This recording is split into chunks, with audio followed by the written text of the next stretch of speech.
interns from the department. Good afternoon and welcome.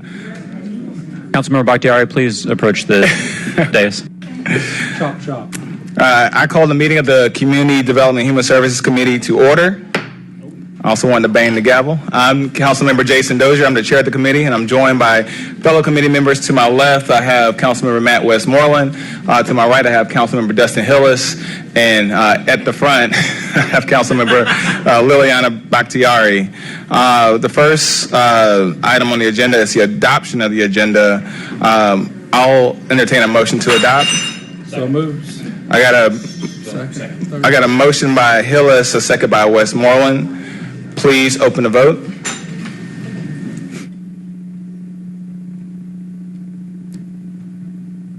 The vote is open. Sorry.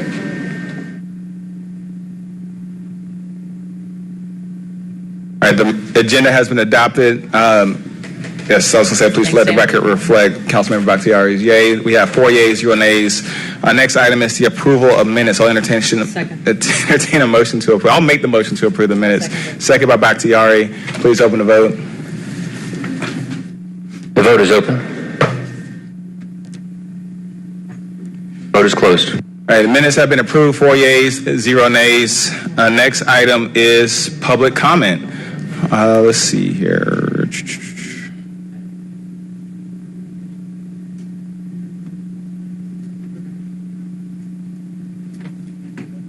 Do we just have the one person sign up for public comment? Three. I'm also signed up for public. The first person showing up on my list. All right, perfect. There we go. Joseph Martinez, please come to the podium. We believe in you.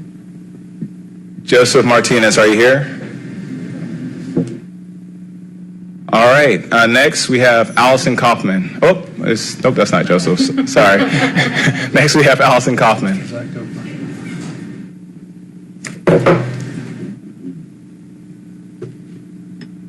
Good afternoon. I'll keep this short. I'm just here to show my support for the donation that's going to the National Network of Abortion Funds and to answer any questions that y'all have, either about the National Network or about the other reproductive justice groups that are supporting this effort. Thank you. Thank you so much. Next up, we have Henry Jordan. Ms. Jordan.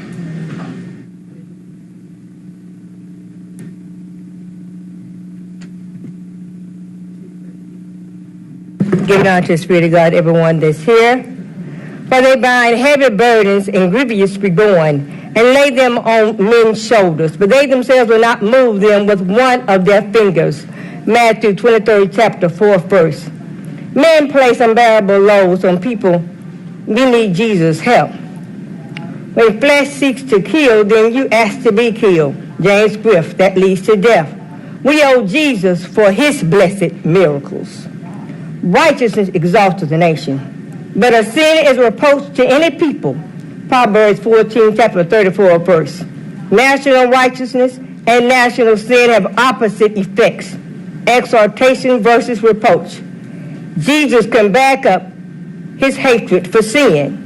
And it came to pass that they were burying a man, that behold, they spied a band of men, and they cast the man into the sepulchre of Elijah.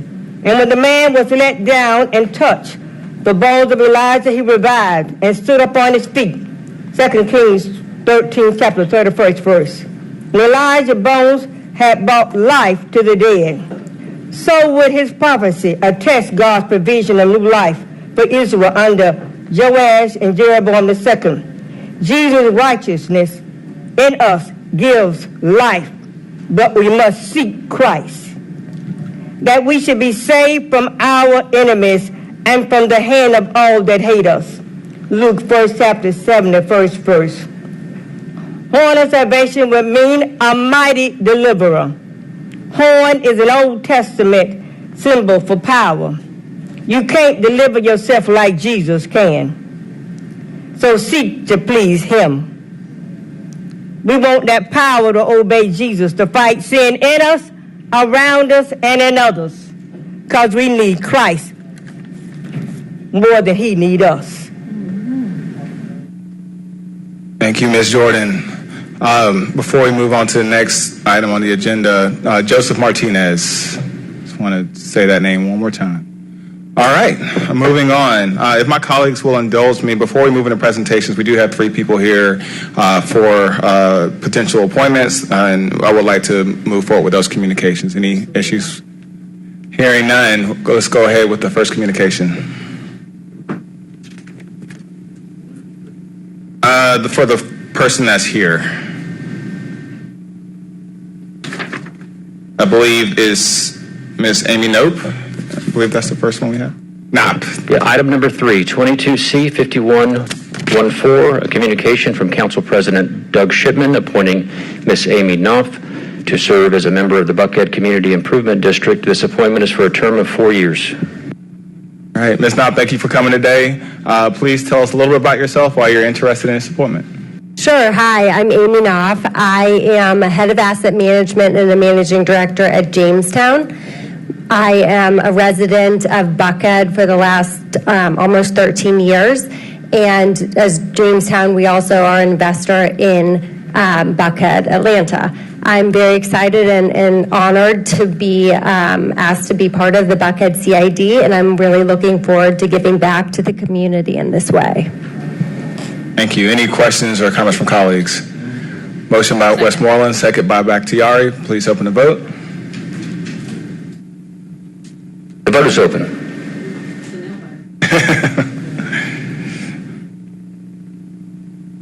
The vote is closed. All right, the motion carries 4 yeas, 0 nays. Congratulations, Ms. Knopp, and thank you for your service to the City of Atlanta.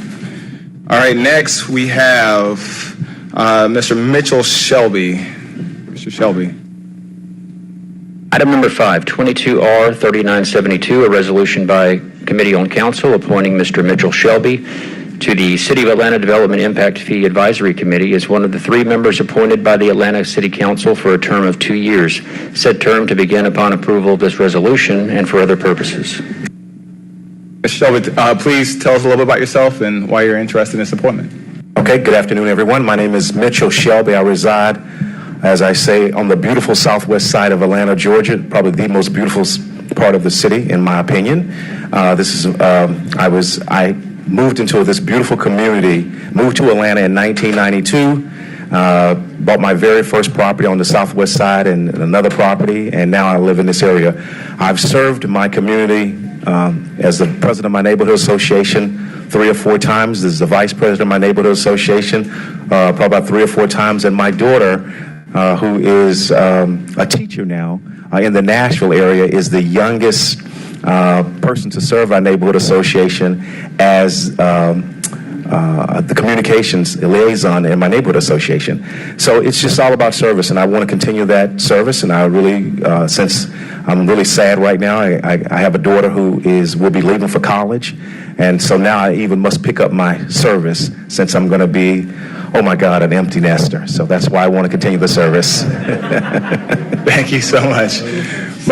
Motion by Westmoreland, second by Bakhtiari. Please open the vote. The vote is open. And the vote is closed. And the motion is favorable, 4 yeas, 0 nays. Mr. Shelby, thank you so much for your continued service to the City of Atlanta. Thank you so much. Have a good evening. All right, the next item is Mr. Zach Gober. Item number 6, 22R 3973, a resolution by Committee on Council appointing Mr. Zach Gober to the City of Atlanta Development Impact Fee Advisory Committee as one of the 3 members appointed by the Atlanta City Council for a term of 2 years. Said term to begin upon approval of this resolution and for other purposes. Thank you. Mr. Gober, same as before. If you tell us a little bit about yourself, why you're interested in the appointment. Born and raised in Atlanta, Georgia, lived in Northwest Atlanta my whole life. Been serving with council members Hillis and Westmoreland for 7 years while I chaired MPUC. I'm involved with Buckhead Coalition. My day job is president of a small real estate brokerage firm, and I think I can help with impact fees and kind of improving the traffic flow and congestion that the city needs. And we're growing, and we need to address that growth. So happy to help. Motion by Hillis, second by Westmoreland. Please open the vote. Would you repeat the mover and seconder, please? Moved by Hillis, second by Westmoreland. The vote is open. And the vote is closed. Motion is favorable, 4 yeas, 0 nays. Mr. Gobert, congratulations and thank you for your service, your continued service to the city of Atlanta. All right, next, I believe that's the last appointment that we have. We can go back to the regular agenda. Presentations. We have 3 presentations today, and our first one is the Department of City Planning. I saw Commissioner Sitterfall. There you go.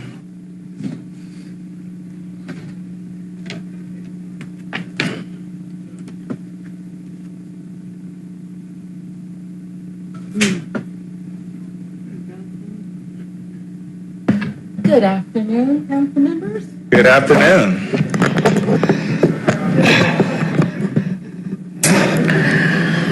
I am Janet E. Sitterfall. I'm the interim commissioner of the Department of City Planning, and I'm just very happy to be able to provide you with a quarterly update on some of the department's activities. I'm going to start this presentation a little bit more unusually than I would start by kind of bringing you up to speed on something that we will not be presenting on today. And we will kind of help you anticipate some initiatives that we are currently working on to update our NPU system and how we work with them and some of the activities that we engage them in. So I remember that during our budget hearing, there were a lot of questions around, what we're doing with NPUs and the budget for NPUs. And I'm very pleased to stand before you today to say that we've gotten about over 50% increase in our FY22 budget for NPUs, FY23 budget, and that's about a 50% increase, as I said, over FY22. So we're very pleased about that, and we're looking forward to be able to do a lot more. So this covers strictly operations, and it does not include salaries and benefits. So we'll have a lot to update you on. But just for now, just to give you an idea of some of the things we've been working on. As you know, Councilmember Amos put forward a request through a resolution for us to work on some best practices for NPUs. So we've been diligently working on those, and I'm pleased to say that I think they're on the agenda for the upcoming, a draft of those best practices is on the agenda for the upcoming NPU meetings. So they will be reviewing them and providing input on those. We've also had some requests from NPUs to have hybrid meetings, and so we've been working to get some NPUs doing in-person and remote meetings, and that should be launching this month.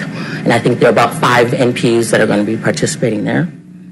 Our NPU staff have been engaging in what they're calling corner conversations. They're basically pitching up a tent in neighborhoods across the city just to talk to passersby and residents to find out, what's going on in their neighborhood, what they care about, and how the NPU system can support them better. And I think I mentioned during the budget hearing that I had initiated what we were calling listening sessions with NPU leaders. And so we completed all of that at the end of last fiscal year. And we're going to use a lot of that information. That was a very, very worthwhile exercise, I think, for me and for the leadership of the NPUs. And we're going to use a lot of that information as we look at potential improvements. Another activity that we undertook that is also going to inform some of our decisions is a neighborhood president summit, where we got neighborhood association presidents together to just talk about ideas and thoughts around how the NPU is working and how we can make it better. So those are some of the initiatives that are currently underway. And as you know, neighborhood empowerment is a high priority for our mayor. And as I said, we're going to be using the information gathered to bring you some initial thoughts in our next update. on how we can use the NPU system in new and different ways to empower our neighborhoods. And so I encourage you to stay tuned. And now I'll get into my presentation.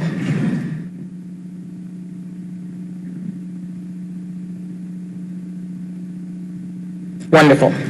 And as we usually like to, when we do these quarterly updates, I'm going to give you an update on our activities and some metrics around our permits, inspections, and code enforcement.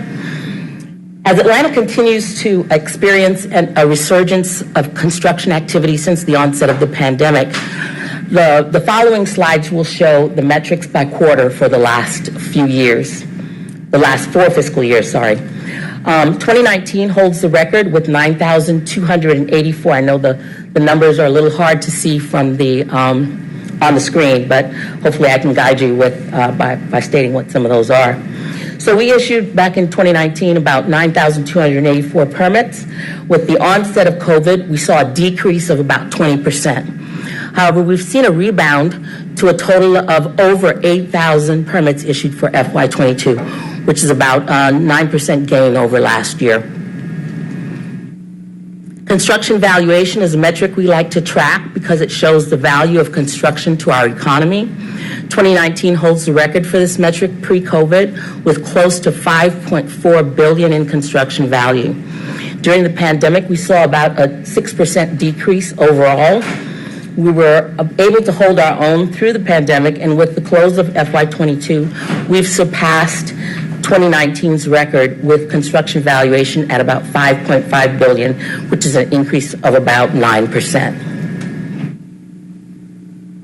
This slide shows a comparison of standard permits issued and express permits issued.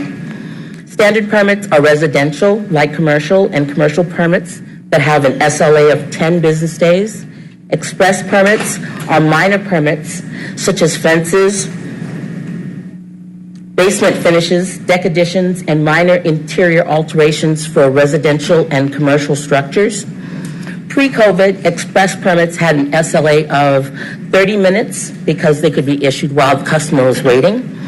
With the transition to an online process, we could not meet the 30-minute SLA during COVID, so we changed the SLA to 3 days, which is why you see a significant reduction starting in 2020 and 2021 as compared to 2019. With the reopening of City Hall for transactional services, we are processing express permits in 1 business day and seeing a gradual rebound that we project will only get stronger as we continue to reopen to the public and gradually return to the 30-minute SLA. For some reason, my mouth is extremely rough.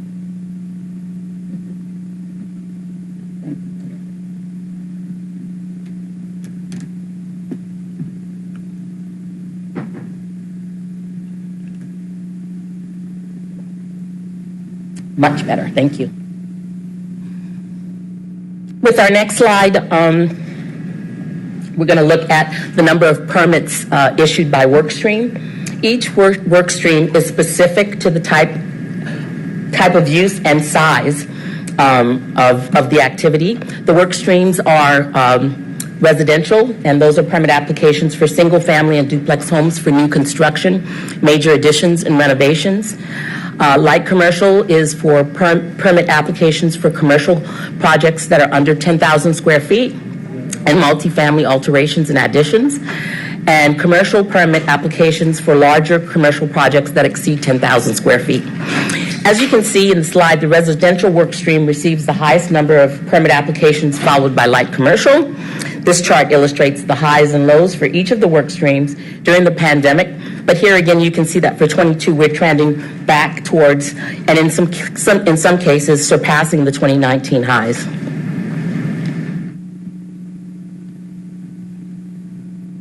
Pre-COVID inspections were conducted in person.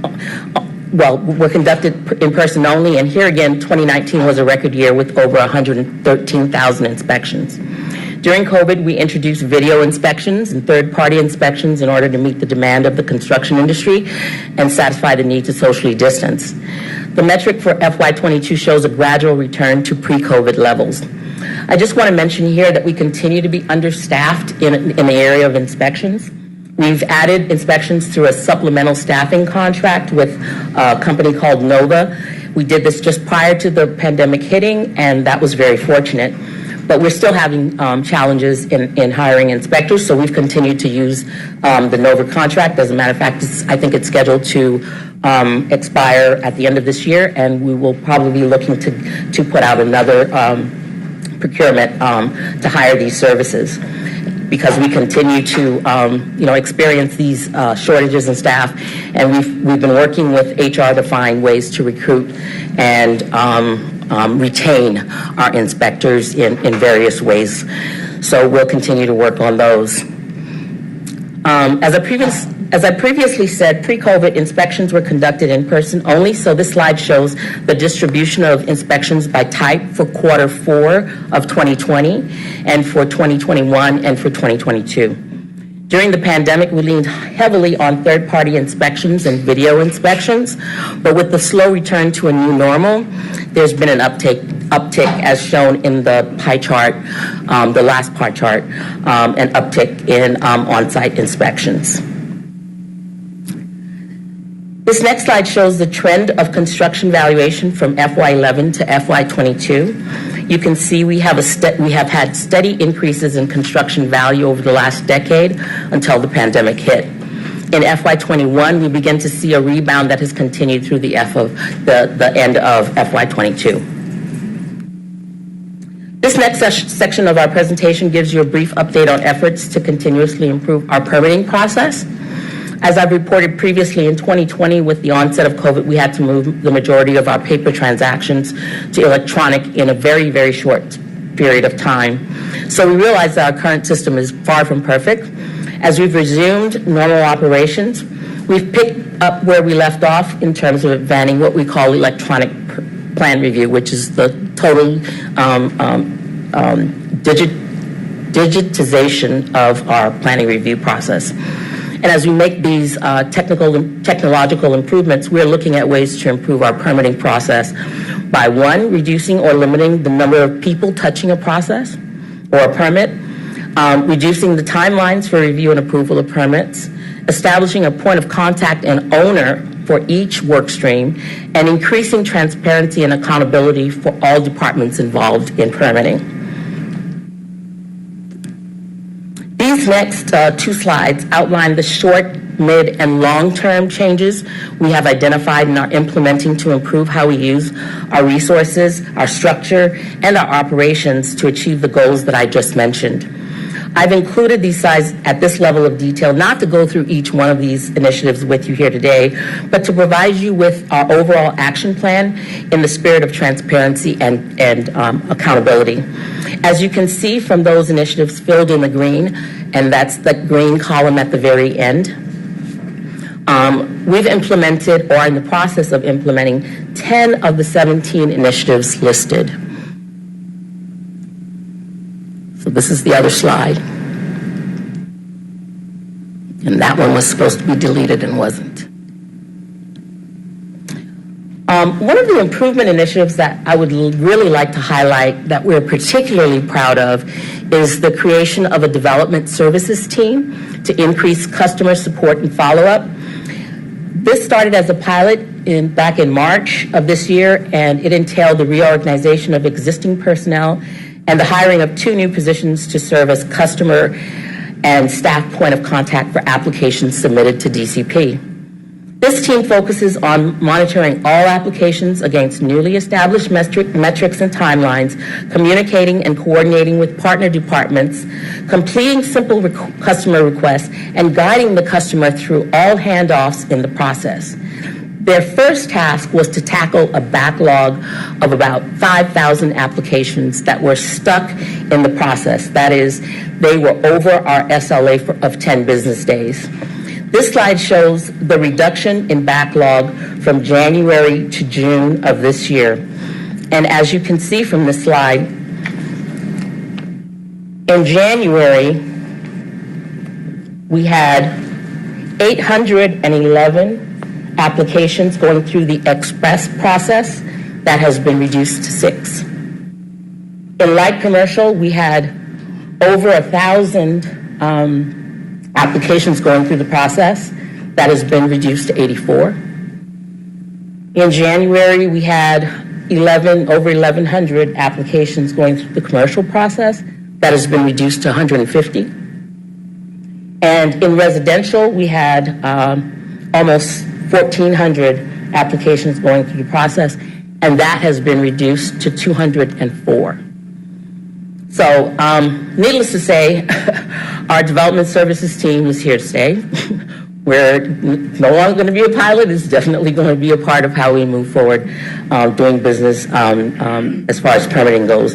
And with your indulgence, I would really like to just publicly recognize this team that has worked so hard. They're a very small team, led by Tiana Leonard, our customer service manager, Jasmine Evans, a customer assurance specialist, Keanu Mitchell, another customer assurance specialist, and Carlagino Carson, another customer assurance specialist. They've done a lot of hard work, and we appreciate all their dedication to making this a success. And I would be remiss if I did not also thank Greg Pace, our Director of Buildings, and Elizabeth Johnson, our Business Process Improvement Manager, for their leadership and support throughout this entire effort. Bless you. As I've stated in previous reports, one of the biggest challenges of our permitting process is that there is no one owner for the City of Atlanta. Review and approvals touch several departments. So achieving these goals that that I'm talking to you about today will require working with other departments such as Watershed, Parks and Rec, HLDOT, Public Works. And with the support and assistance from the Mayor's Office, we have convened a cross-departmental working group to improve coordination, discuss proposed improvements, and basically break down the barriers to one-window customer service. We look forward to providing you with future updates on our progress with this. We'd like to get most of this done and up and running before the end of this calendar year. In terms of code enforcement, we continue to expand and improve our code enforcement operations in terms of staffing, responsibilities, and operations.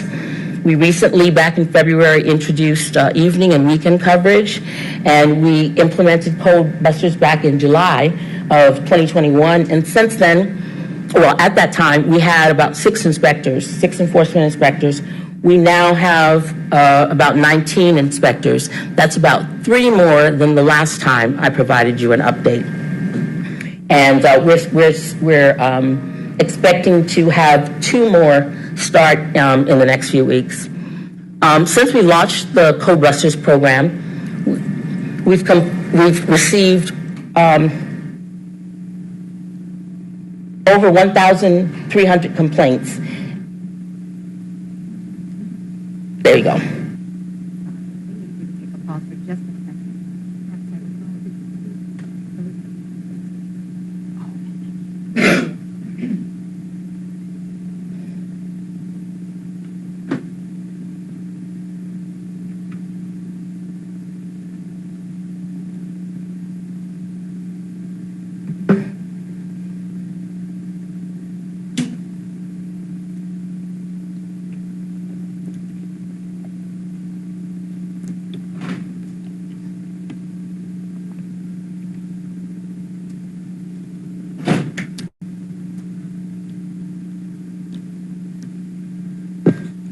You like some background music?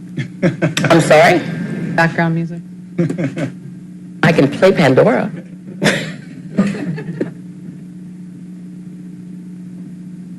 You good? Okay, let me get back to is this where I was?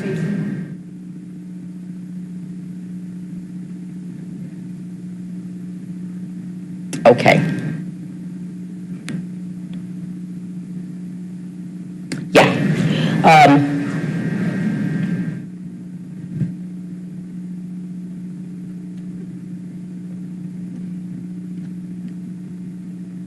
That looks correct. Okay, there we go. Oh, here's-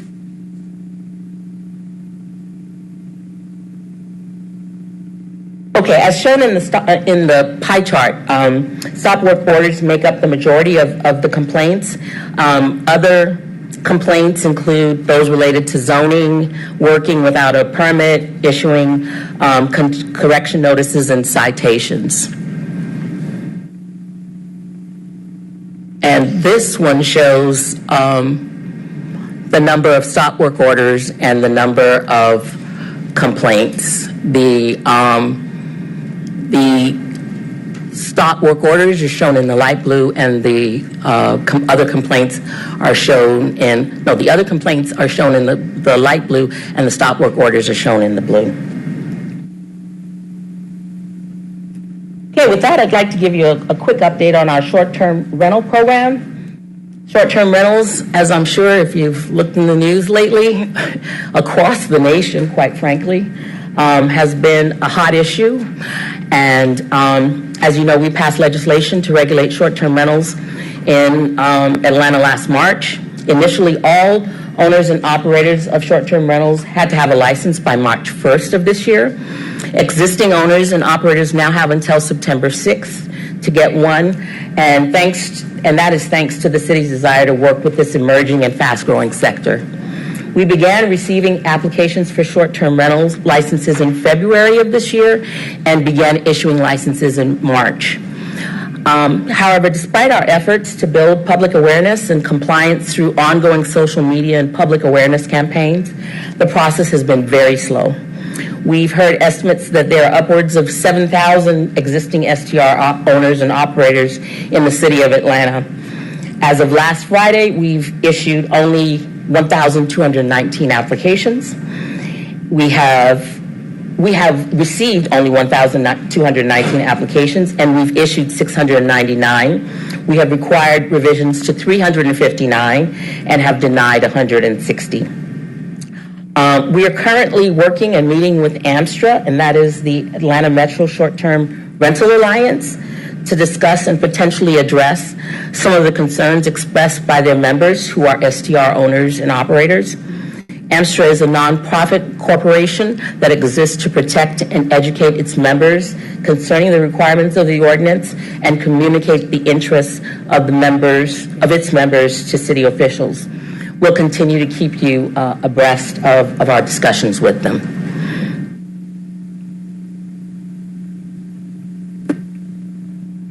This next slide gives an overview of the common reasons applications are denied or require revisions. You've seen iterations of this slide in previous presentations, but I continue to include it to demonstrate how we are continuing to use stakeholder feedback to reduce barriers, and in most cases, that's the requirements of the documentation to meet the requirements of the legislation, and increasing ways to encourage compliance through a proactive approach. And our activities that support that proactive approach are listed there. This last half of my presentation provides you with a brief update on some of our major projects and initiatives that are currently underway. The first one is the rewriting of our city's zoning ordinance. And ATL Zoning 2.0, as we are calling it, is a comprehensive multi-year process to rewrite our existing 40-year-old zoning ordinance that really no longer meets Atlanta's present and future needs. These deficiencies include many outdated standards that do not reflect city policies or best practices, and an overall format that's complicated and not user-friendly. The rewrite is an opportunity to comprehensively address these issues and create a new set of regulations that can better serve the city and the ambitions of our residents. As we reported last quarter, we will leverage the experience of the TSW team, the consultant team that's advising on the zoning ordinance rewrite, to ensure updates to Plan A, which is our 2026 Comprehensive Development Plan, and inform and align with the direction to ensure that our comprehensive development plan informs and aligns with the direction of the new zoning ordinance. We brought you legislation for adoption in late April to finalize the consultant contract for Plan A, and we will kick off phase 1 of the CDP, or the update for Plan A, early next month.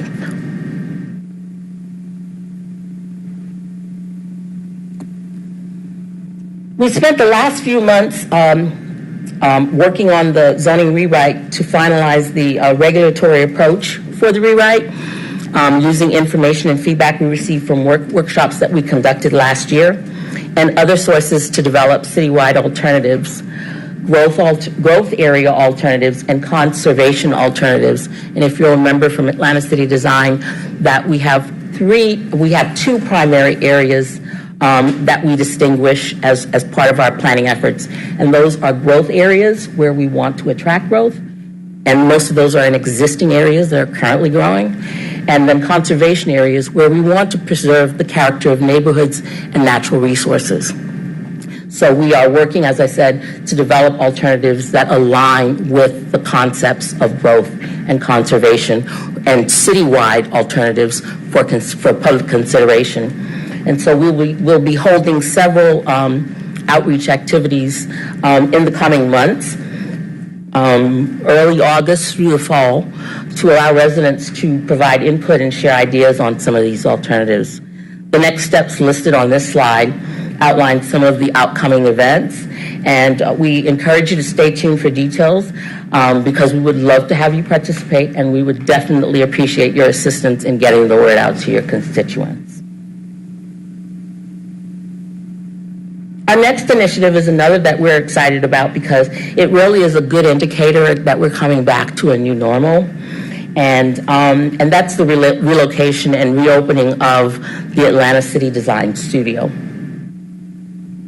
The studio, as some of you may know, has been located in South Downtown at 99 Broad Street for 2.5 years. In the summer of 2019, we relocated the studio from Cascade Heights to South Downtown. We were open to the public for about 6 months until March 2020 when we were forced to close our doors indefinitely due to the pandemic.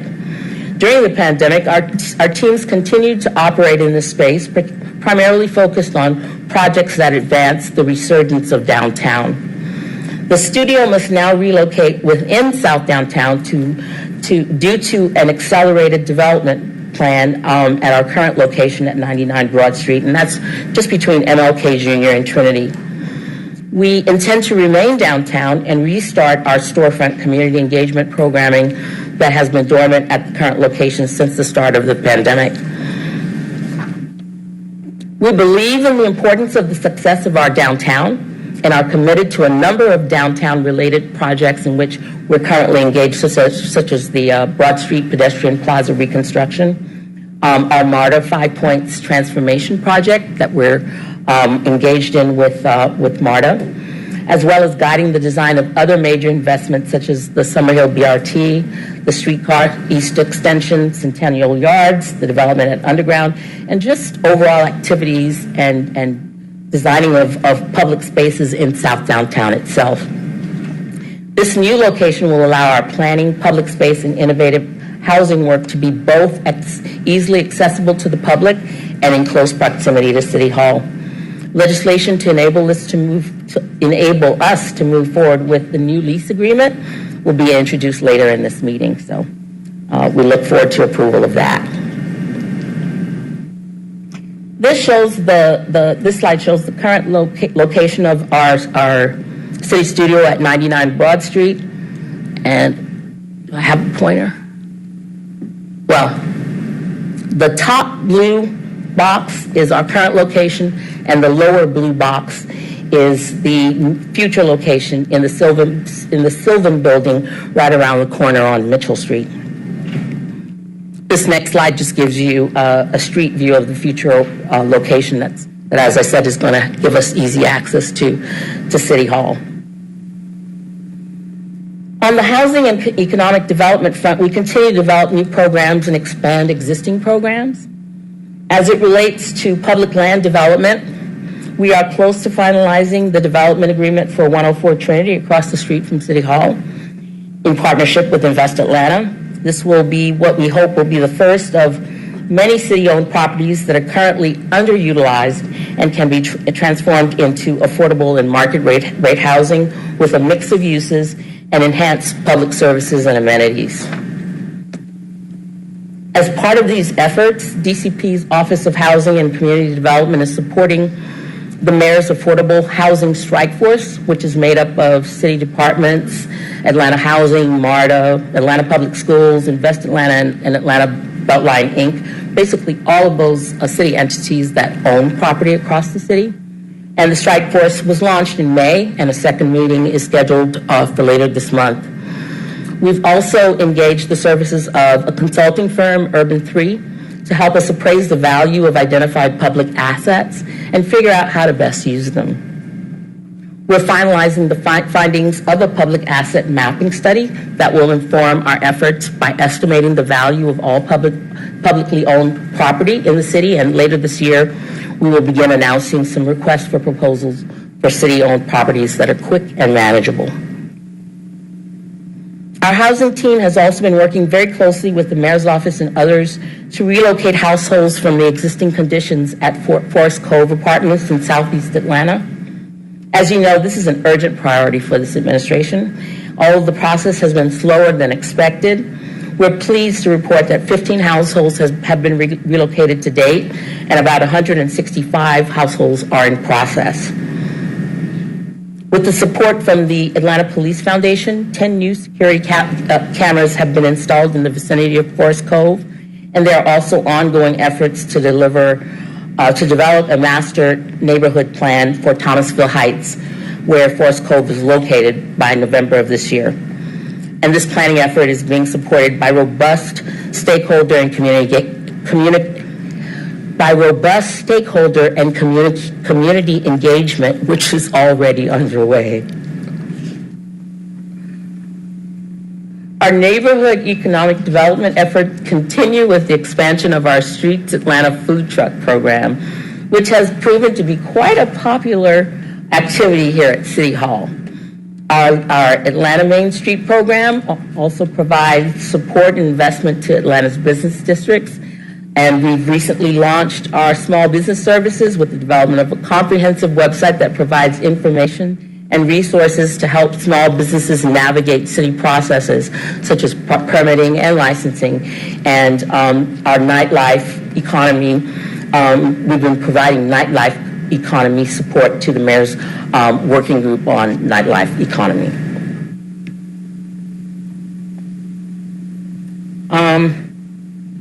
As some of you know, the city's tree protection ordinance, or our TPO, has been largely unchanged for over 20 years, despite numerous past efforts to update it.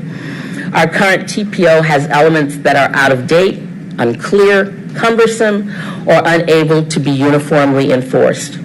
Many residents and non-governmental organizations have been advocating for a stricter TPO that does more to preserve and ensure the long-term health of the city's tree canopy, which, as you know, is one of Atlanta's most significant and distinguishing resources. From a city government perspective, there's a need to better align the TPO with the vision of Atlanta city design, and to anticipate upcoming zoning ordinance changes. In March of 2018, efforts towards the development of a new TPO started with a study of the ecological conditions of Atlanta. This ecological study, released as Atlanta City Design Nature, provides a foundation for a new TPO. In April of 2019, TPO revisions began with lengthy public engagement in the drafting of a new ordinance based on public feedback. These efforts resulted in the development of 2 draft TPOs, a city draft and a citizens blended draft, written by a group of citizen advocates. In December of 2021, Council voted to file both the city's draft and the citizens blended draft. We recently revived efforts to update the TPO by bringing together a working group of diverse stakeholders. They represent a variety of viewpoints around tree protection or preservation as it relates to development. We've held 5 meetings, and they're listed there, and with a 6th meeting planned for early August to focus on topics that all stakeholders agree upon as easy wins for the first phase of updates. So, in other words, we're using an incremental approach to developing a complete and total update of our TPO. Instead of trying to eat the elephant whole, we're going to try to eat it in smaller parts. So many of you in council have participated in these meetings, and we really appreciate your support and input. And we look forward to hopefully bringing together a phase one legislation. And these are, on this next slide, the various TPO changes that have been agreed to for advancement to a phase one legislation. Most of these changes are to ordinance administration, and a few address more of the challenging issues surrounding tree preservation.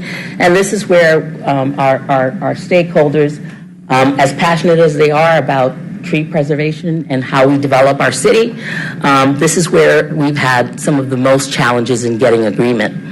So our final meeting will focus on the issue of tree recompense and replacement, because all stakeholders really feel strongly that this issue needs to be addressed to some degree as part of a phase one legislation. And if all continues to go well, as I said, we hope to bring you initial legislation in the fall of this year. So wish us luck.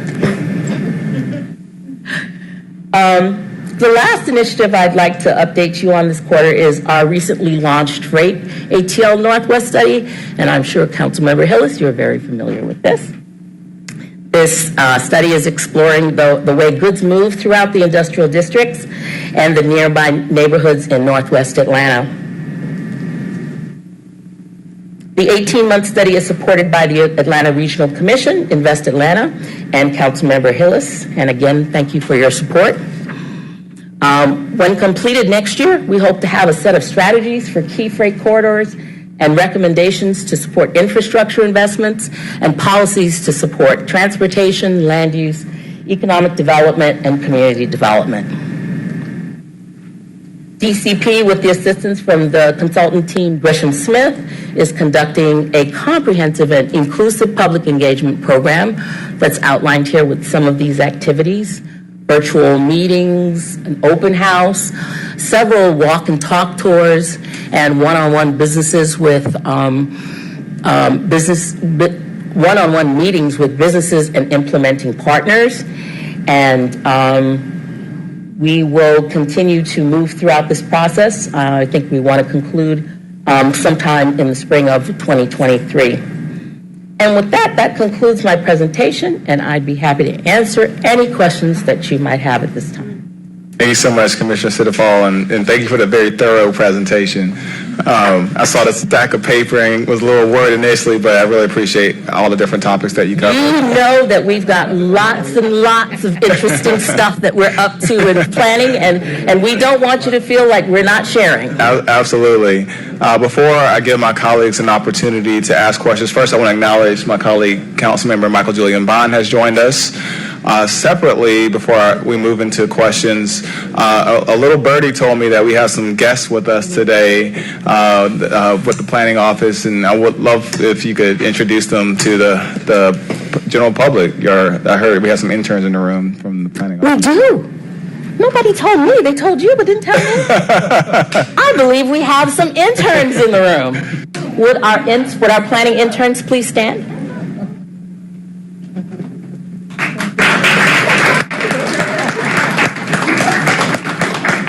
And let me just say, from all of the reports that I've heard so far, this is a really dynamic group of guys. They are involved in, can I say, some very interesting, challenging, stimulating work, enjoying working with our very skilled and competent planning professionals. Wonderful.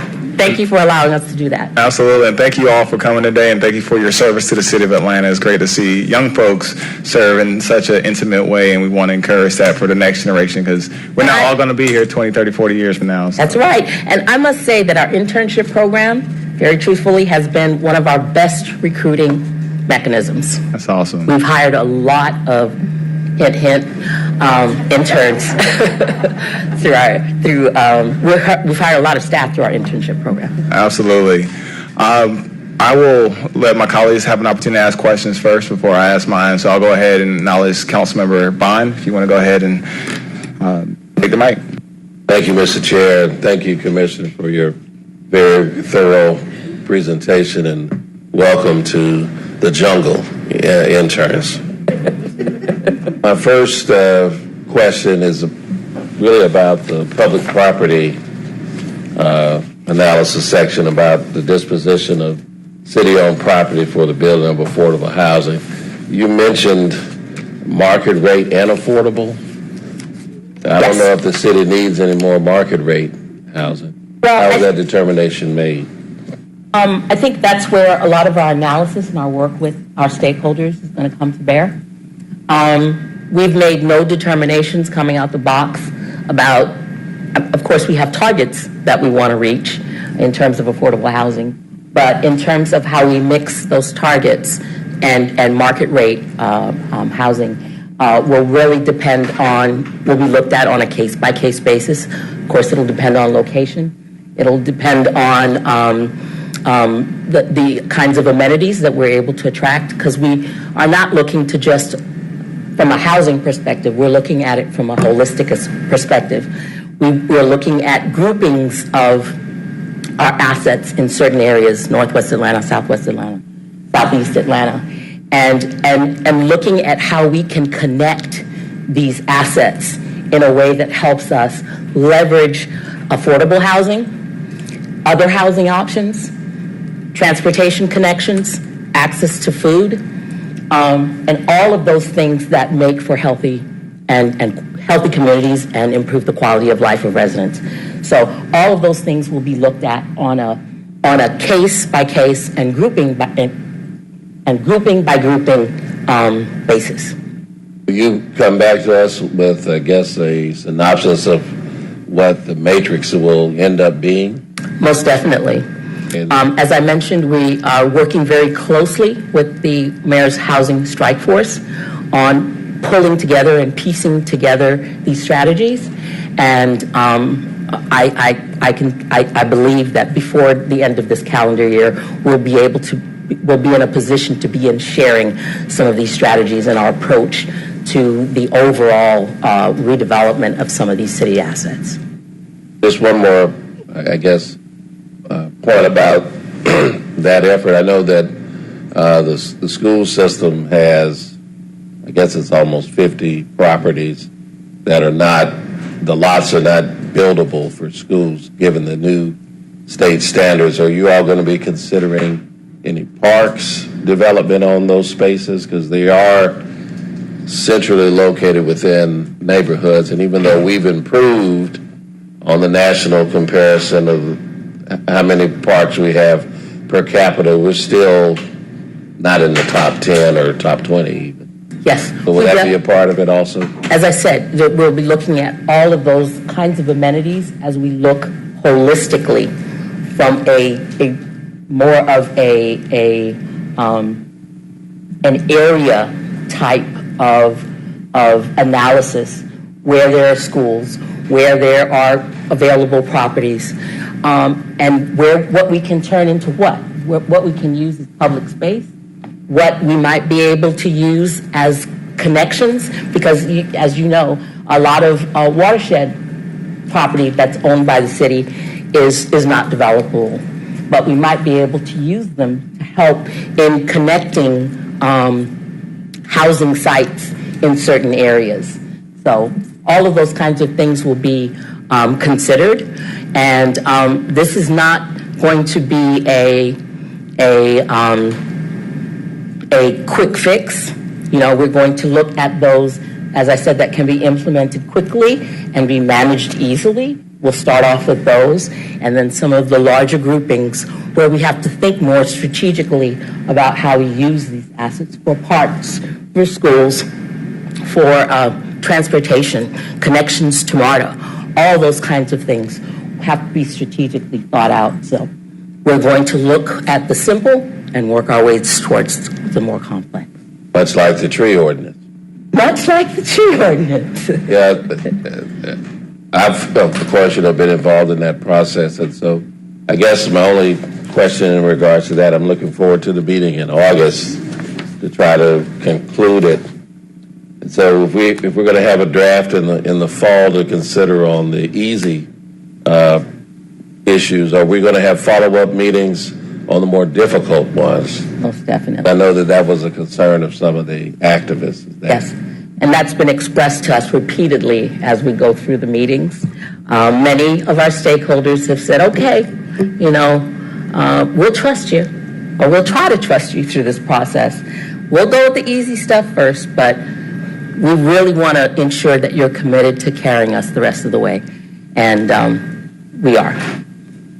I just want to state for the benefit of our interns, Atlanta has been known as the city in the trees for almost closing in on 200 years. And we want Atlanta to grow and to prosper and develop, but we never want to lose that affiliation with that nickname. We want to preserve our trees as much as we can. So. And we sometimes take it for granted because we're surrounded by it all the time. Right. But I had the benefit of seeing Atlanta through the eyes of some visitors. Some very close personal friends of ours came down a few weeks ago, and all they could say was, wow. They were here from Toronto, Canada. And all they could say was, wow, it's so beautiful. Look at all these trees. It's so green. Toronto's as much as people say wonderful things about Toronto, it's a cement jungle. And so people really appreciate the value of our natural resource, our tree canopy. So. I look forward to that. And, Mr. Chair, I'll withdraw. And thank you, Commissioner. And Councilmember Bryan. Up next, we have Councilmember Dustin Hillis. Thank you, Mr. Chair. Thank you for the presentation, Mr. Sitterfall. The first question is on slide 18 with the complaints. Yeah. One request I would make for future presentations, and also possibly just some information sent to me and maybe the committee members by the end of the week, is an additional metric there as to how many of these stop work orders and other complaints have resulted in citations or summons.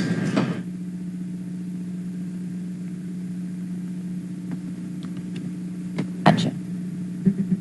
And then also on the short-term rental overview, I know we've extended this a few times and it's not implemented yet. But one question I've received from multiple people was apartment complexes that are in the news. Most recently with Cyan on Peachtree, how are apartment complexes that have one owner eligible to subject their whole building to short-term rentals under both current zoning ordinances and the short-term rental ordinance that'll be implemented September 1st? I don't understand that. And a lot of other people don't either. And I think the best response would be to have maybe our there you are, our director of buildings, Greg Pace, help me out with the response to that question and how we're dealing with it. Good afternoon, council members. Councilmember Hillis, to answer your question, we have not issued any short-term rental licenses for entire apartment buildings, just contrary to any media presentation. So they, under the current ordinance, that's not likely. So to answer that, Even setting aside our short-term rental ordinance, that won't be implemented to, was it September 1st? September 6th, correct. It's not even legal under current zoning ordinances, correct? That's correct. The only way that they could would be to convert it to a hotel use. And that would require a permit and new COs. I look forward to further conversations about that, planning and law. So thank you. And that concludes my questions, Chairperson Dozier. Hey, Councilmember Hillis. Before we move to Councilmember Bakhtiari, I'll go ahead and ask some of my questions. Just firstly, in the conversation with regards to stop work orders, I know oftentimes a stop work order is issued, and then I'll get complaints or concerns from constituents saying, hey, they're not abiding by the stop work order. We'll reach out to planning and an inspector will come out. I'm curious what the typical follow-up is outside of my office or a 311 request coming in to have that follow-up inspection to ensure that that doesn't happen. Just curious what the typical iteration or timing is for those sorts of follow-on inspections. Well, once we issue the stop work order, we usually monitor the site to ensure that they're abiding by the requirements of the stop work order. But I will let Greg talk to you about that in a bit more detail as to the cycle and how that works. Yes, that is always a problem. Generally, a lot of times what we'll find is that the stop work order has been issued. We leave the property. They may go in there at night, on late weekends, on Sundays, Saturday, and generally try to continue to work. What we've established is, first and foremost, once the stop work has been issued, we double fee the permit. That's the first thing. Secondly, we take photographs of what's existing, and if we are called back out there, we can compare what we've seen before with what's out there now. We issue citations for anyone that has been working upon us after a stop work order has been issued, and then it goes to municipal court from that standpoint. Thank you.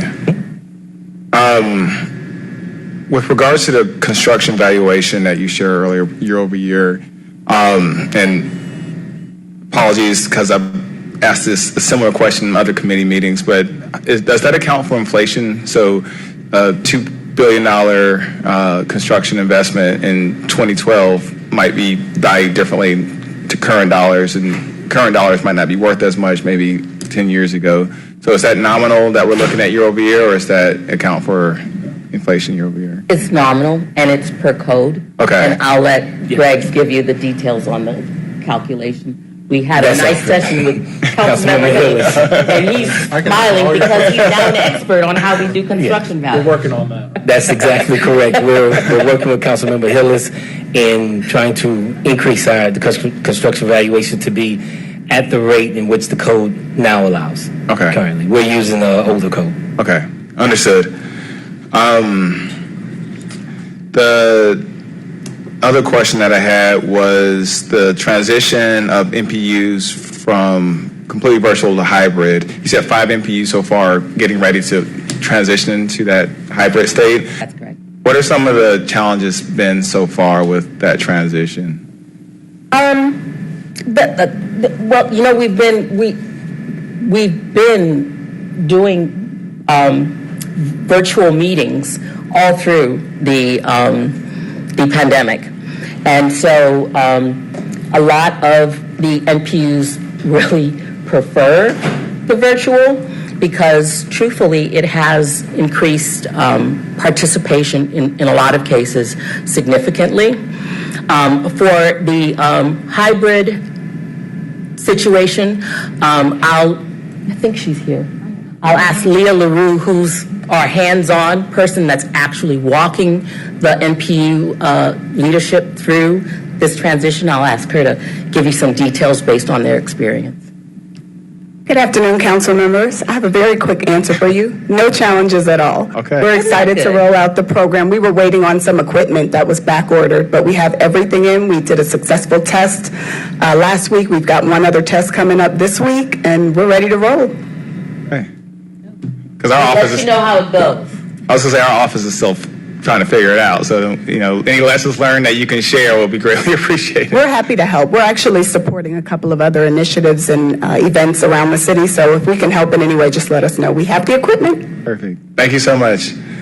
Thank you, Leah. With regards to, just going back to the STR conversation, that September 6th date, how do we feel about that being the final date? Because I know we shifted the enforcement date a few times already. Do we think that September 6th will continue to remain as that final line of sand, or? We will certainly do everything we can to ensure that it is. But as I said, a lot is dependent on, how we continue to discuss and coordinate with AMSTRA some of the concerns of the owners and operators. And as I said, those discussions are ongoing. We've had one meeting with them. We sure expect that there will be others between now and September 6th. And the whole desire is to ensure that, we can listen and we can accommodate what concerns they have that we can. And we'll be sure to include you and apprise you of those discussions, because at the end of the day, we'll have to determine how we move forward. So stay tuned. Absolutely. But we'll keep you very closely apprised of those discussions. Thank you.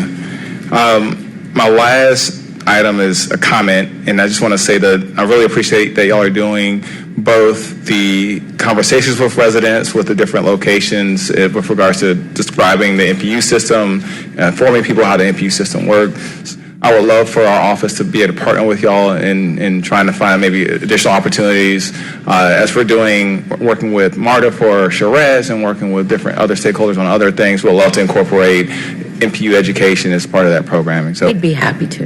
And then the other piece is just the Neighborhood President Summit that y'all are doing. We did. Oh, you already did? It already happened. It happened was it in May? It was April. Okay. We just had one this past weekend. Oh, when's that one? The beginning of August, we'll be having another one. Okay, perfect. I just wanted to comment. Our office did something similar with our MPs and MP chairs and neighborhood leaders early on, and folks loved it. And it was really great for our downtown neighborhood leaders to be in the same room or space with our folks out in Venetian Hills, two completely different neighborhoods, same city council district, but similar. You don't know that a lot of their challenges are very similar. So they've been trying to convince me to do a quarterly happy hour is similar, but we'll figure that out. But just want to say I really appreciate y'all doing that, because getting different neighborhood leaders across the city in one space. I know we have APAB and some of those other mechanisms, but something like that I think is very helpful for people to really be able to cross-pollinate, Exactly. be cross-communicative and organized in a way that I think they don't know. People feel alone, and it's great to be in a space where they don't have to feel that way. And I think those sentiments were expressed for the one that we held in May, and that's why we're continuing to have them. Similarly with the listening sessions, I mean, it was very eye-opening for me, and perhaps for some of the NPU leaders.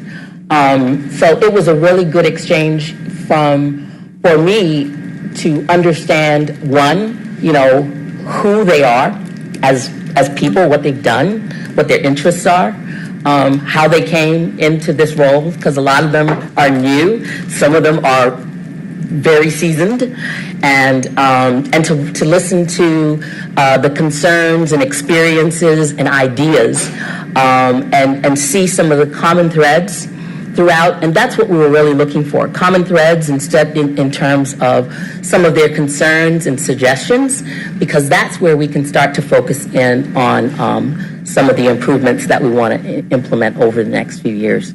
Some of them we'll start implementing hopefully next year, but this is going to be one of those incremental processes, Chairman, Councilmember Bond, that it starts at a point, but it will continue, and that's the desire, to continuously improve and continuously listen to the thoughts and suggestions of our residents. So much.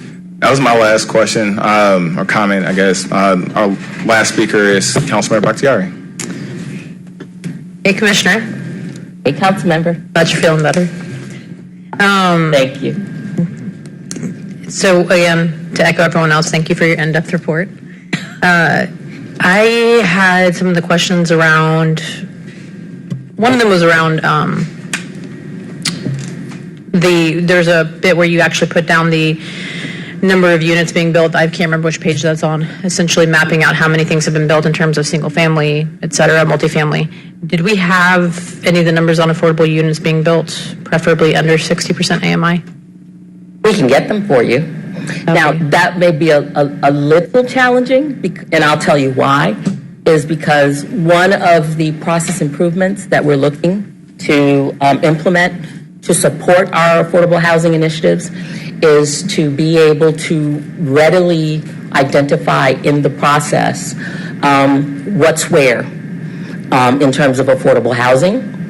We have some general numbers, but in terms of how those are flowing through the process, we don't have those exact numbers. So from our tracking system, we can provide you with some numbers, but they will not show how those numbers are currently moving through the process. Yeah, thinking of that, I would think it'd be very interesting to create kind of a deficit map on our population growth and seeing how many, the projected population growth of the next 20 years, kind of coming up with an idea of how, based on that, if we were to equally distribute that burden across the city, how much housing would need to be added to each neighborhood, how many units would That need is to be added to each currently neighborhood. underway, I'm happy to say. Amazing, okay. So that's something else for you to look forward to. But we've started some initial work, but as I said, we've got to work through some data challenges, and we're working through them, and hopefully we'll be able to provide you with some of that in upcoming updates. Wonderful. And then I saw that there was a map of also the sizes of like units under a certain square footage, and then there was one that was duplexes and single-family houses. Do we know the size? One of the issues I'm having in my district with duplexes is that developers have really taken advantage of that max out amount under R5, and not to critique too many people, but they're less duplexes and more single-family houses connected by a single wall with very limited setback. So the growth of that worries me. And I was wondering if we knew of the construction, the construction of single family and duplexes are quite high, especially single family. And I was curious, do we know if that's going in place of multifamily units? Do we have any numbers of how many multifamily, or my concern is loss of density and loss of affordability. So I didn't know if we had any maps that track if that single family housing is going in place of multifamily, because that tends to happen. It's happening quite a bit in some of my neighborhoods, but I didn't know if we had any data tracking that. Yeah, as I said, data is an area that we're working to improve upon, and that's something that as we're making those improvements, we'd love to be able to sit down with you if you want to spend a half an hour or so. Oh, you know I love meetings with you. You want to spend a half an hour or so with us talking through some of your ideas, and we can tell you some of our data availability, and maybe we can kind of share ideas on how we can make that work in the interim as we continue with some of our other efforts. We'd be happy to do that. Yes, and to coin a term by Councilor Dozier, there's a lot of housing potential that is sitting untapped. So. No, we'd love to have that conversation with you and kind of strategize around that. Right. Thank you. So, in touching upon that with the setback issue, I was wondering in zoning, hi Kieta, is if we can, some of the questions I had around sustainability and resiliency requirements within planning, as we talk about the projected growth of Atlanta becoming a climate refugee city, leading to upwards of 3 million people coming here. And the fact that we're talking about this housing deficit map, which is great, but we have the urban heal-out effect. We're having an increase in flash floods. That's going to mean increased flooding. There's only so much water that trees and our stormwater system can gather. So taking a look at rain gardens, retention ponds, bioswales, any of these things, and reflective roofing, green top roofing, anything of that, there been any discussion of working that into our zoning requirements, especially for larger scale buildings? And I'm sure there have, but as we're going through the zoning rewrite, I'll let you know how we do. Good afternoon, council members. Bioswales, rain gardens, rain barrels, all those things are currently products that the watershed department does allow on site under water retention type things. They are not a part of the zoning code. There are items related to green infrastructure, meaning LEED certifications in our multifamily use districts. There are solar panels or solar power is a permitted accessory use in all of our residential districts. So some of the things that you're already talking about are already allowed in our zoning code, but it just would require developers to be responsive to us. We ask them to provide better design. So anything we can do to assist with that, because I believe that a lot of developments have been built without that foresight by the developers, and so it leaves the city to clean it up on the back end, costing us millions of dollars later. And so then also leading to a lot of flooding issues, and that's going to increase, obviously, as flash floods increase, which we know is going to become a bigger and bigger issue. So anything that we can do to assist with that, because it's great that it's allowed, I'm wondering what we can do to require it. So that's kind of my next venture, which is, I'm sorry for the headache I will cause you. No, ma'am. We are, those are things that we would absolutely have to discuss with our law department, making sure that we are maintaining or keeping zoning requirements separate and apart from development requirements. But we will actually be opening that up with additional things that we'll be opening up as the rewrite evolves. Okay. Thank you. And you are giving me your permission to push back. Is that what I understand? Mm-hmm. Yes. I know you get a lot of calls from my district. Just a couple more questions. But I was curious, when we talked about the small business licensing, do we have a turnaround for what it takes for a small business? Do we have a turnaround on permitting currently, what the numbers are for a small business to get their license from start to finish? Small business licenses are handled through the different office. Yes, yeah, Department of Finance. That's what I thought. And I know we're supporting them in helping to do that front end zoning piece. But I'm not sure. Greg, do you know what their SLA is? I'm not sure No what worries, their SLA I'll follow up is. with them. I just always did tap into those numbers. One of the current pieces that you talked about that I was curious about was the STR mapping, and thank you to you and your team for sending out those heat maps, essentially. But I'm glad to hear they're being useful to you. Oh, yes. Well, my district is entirely red. And so my concern with the STRs, and I'm glad that we're looking at starting that in September, but obviously that's creating a cutback in the housing stock across the city, but I believe my district has some of the highest, I think the second highest numbers of STRs. And so I'm wondering that as we put in this licensing into effect, how are we going to be tracking? Are we going to be doing scrape data on websites like Airbnb, VRBO, others to ensure that properties that might be listing them without proper permitting, what will be the code, and are we equipped to handle that level of code enforcement when we know there's so many people trying to make that happen? The code enforcement piece is something that we are leaving up to APD. Okay. Because they will have to enforce. We will enforce the zoning piece, and APD will enforce the, what do you want to call it, the licensing piece. So those are things that we're currently working through with them, and I'll let Greg expand on that. And good afternoon, Councilmember Bakhtiari. Greg loves when I call him, which is all the time. All the time. Just not Wednesday to next Wednesday. I'm vacationing. Yeah, he's out, as he loves to remind me.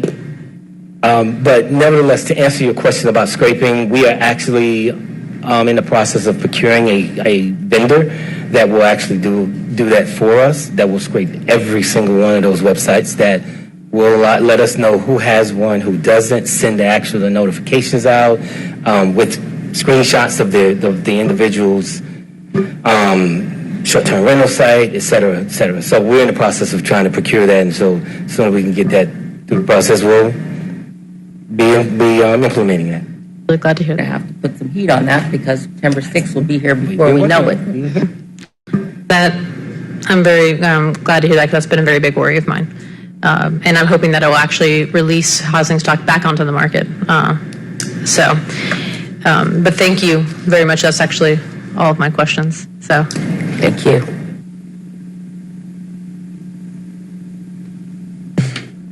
Any other questions from colleagues?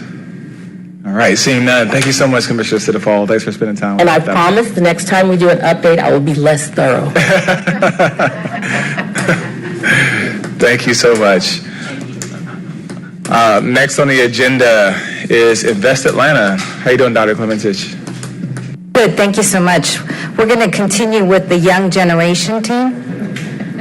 Thank you so much for having us. My name is Dr. Eloisa Clementich. I'm the proud president and CEO in Invest Atlanta. Today, we're going to give you an update on all the things that Invest Atlanta is working on in a very succinct way. So if there's anything you'd like us to drill on, we'll leave that for questions and answers. I have an awesome team that I'm really proud to serve with, and each of them are very specialized, so I'm going to have each one come up and speak in particular.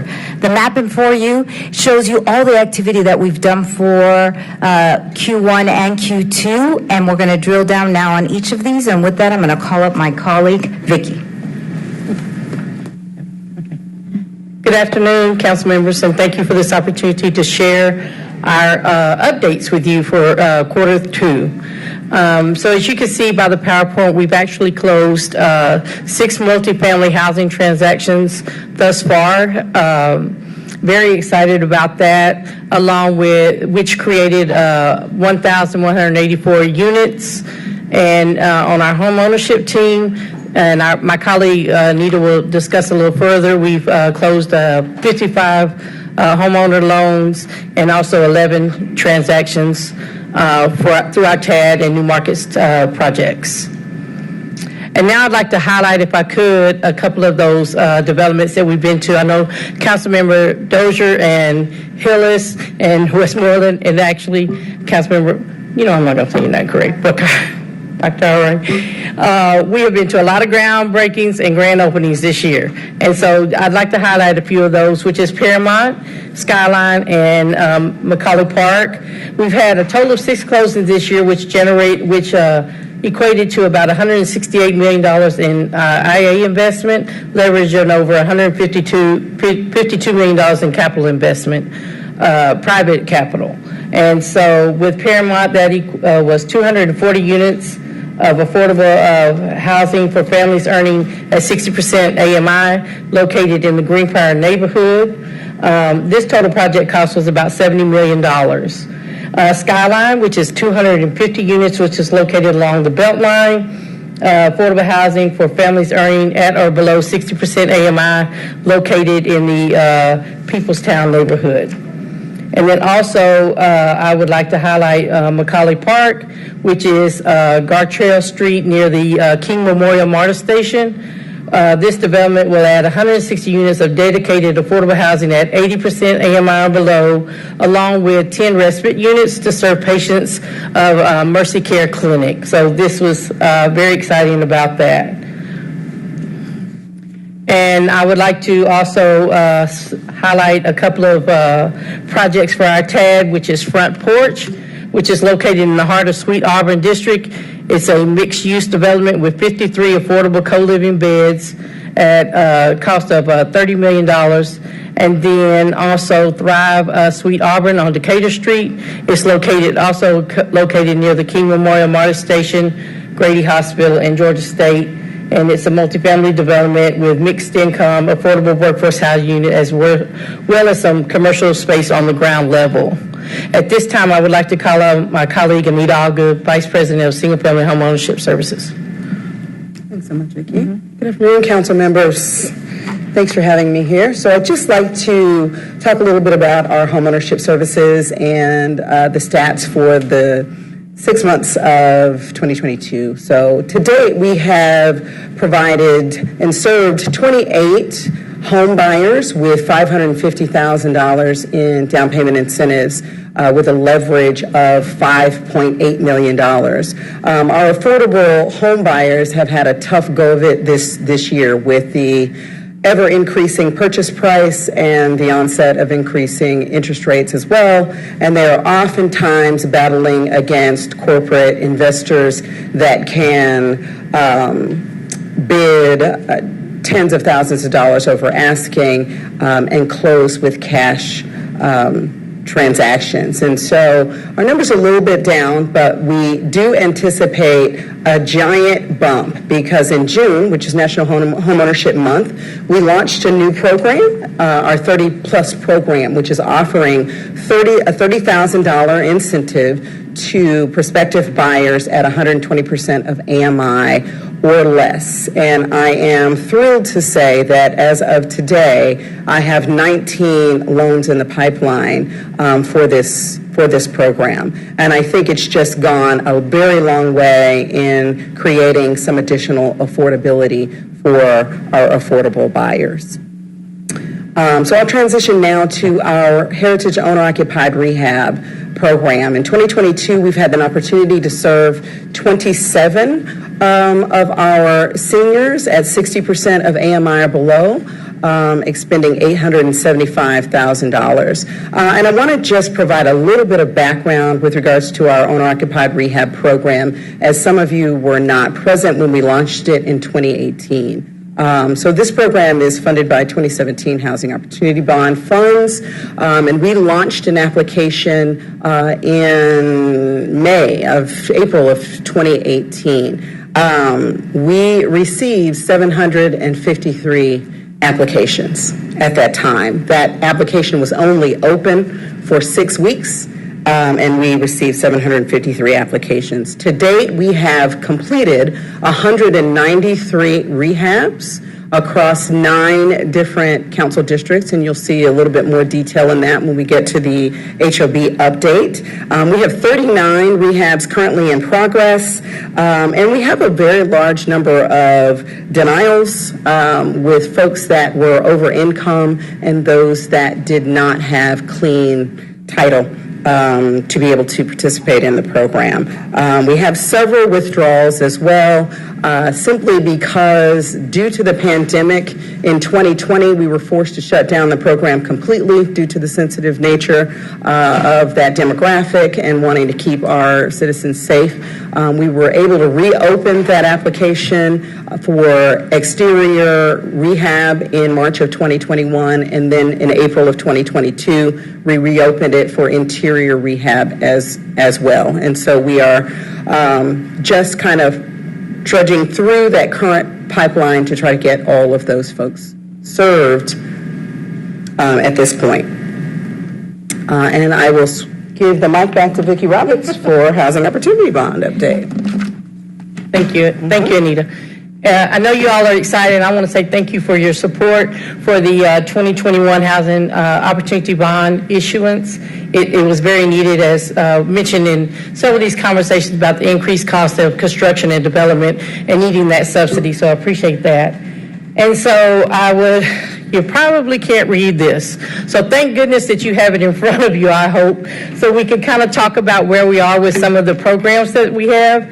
As in one of the columns, we focusing on mostly the $50 million allocation, and that was designated at $8.7 million for multifamily, large multifamily developments, and at this time we have committed approximately $5 million in subsidy for those, and this is as of June 2022. So I have some that have come into my pipeline now, so we look to pretty much have most of those committed by the end of the year.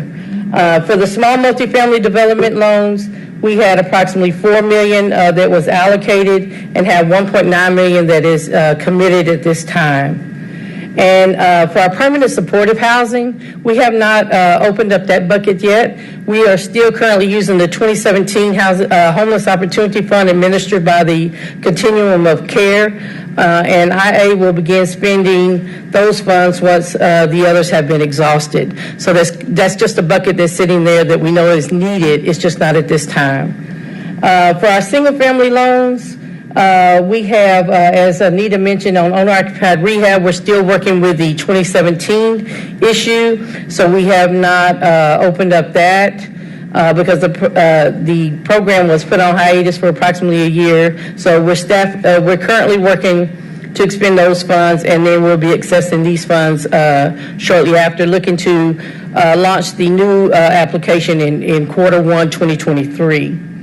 For her down payment assistance, she's definitely moving and shaking with those. As she mentioned, we have a pipeline that's in place now. We have expended committed at this time $1 million and expended $860,000 of that $3 million. And for single family development loans, for some of our developers, we had a bucket of $2 million, and all those funds at this point have been committed. And for our land assemblage at this moment, the first row that we have is direct acquisition, which is strictly allocated for funds that are reserved for the city's acquisitions. As we continue to probably put some of those parcels together, we're working with that. And for the other land assemblage now, we're looking at to create those guidelines and publish that by fourth quarter of 2022, working on getting those guidelines together. And then the last one we have is our nonprofit affordable housing development set aside. At this time, we've committed $2 million of that, but we definitely have some stuff that is in our pipeline for that. And you can look through, I know we're pressed for time, so I don't want to overtake that, but as you look through the sides, it'll kind of list some of the things that we're going through. And then we kind of wanted to highlight a couple of the projects that we have in our pipeline for single family and also multifamily. And I guess we'll leave that for there. Thank you so much. So overall, we continue to be very active on the Economic Development Department. We have really been focused on the number of jobs we've created and we've retained. We feel that whether we're entering a recession or not, I'll leave it up to the economists, but we're getting ready to ensure that whether we can impact the depth and time of that down curve in our economy. So we're being very aggressive when it comes to our strategies. So first, this shows you what we have done in terms of our business retention, our small business loan, and our pipeline. What I'm excited to report is that we did apply for and receive the $20 million, as you've heard, for Open for Business. That continues to be very, very exciting. It gives us an opportunity to expand the number of businesses that we're able to help.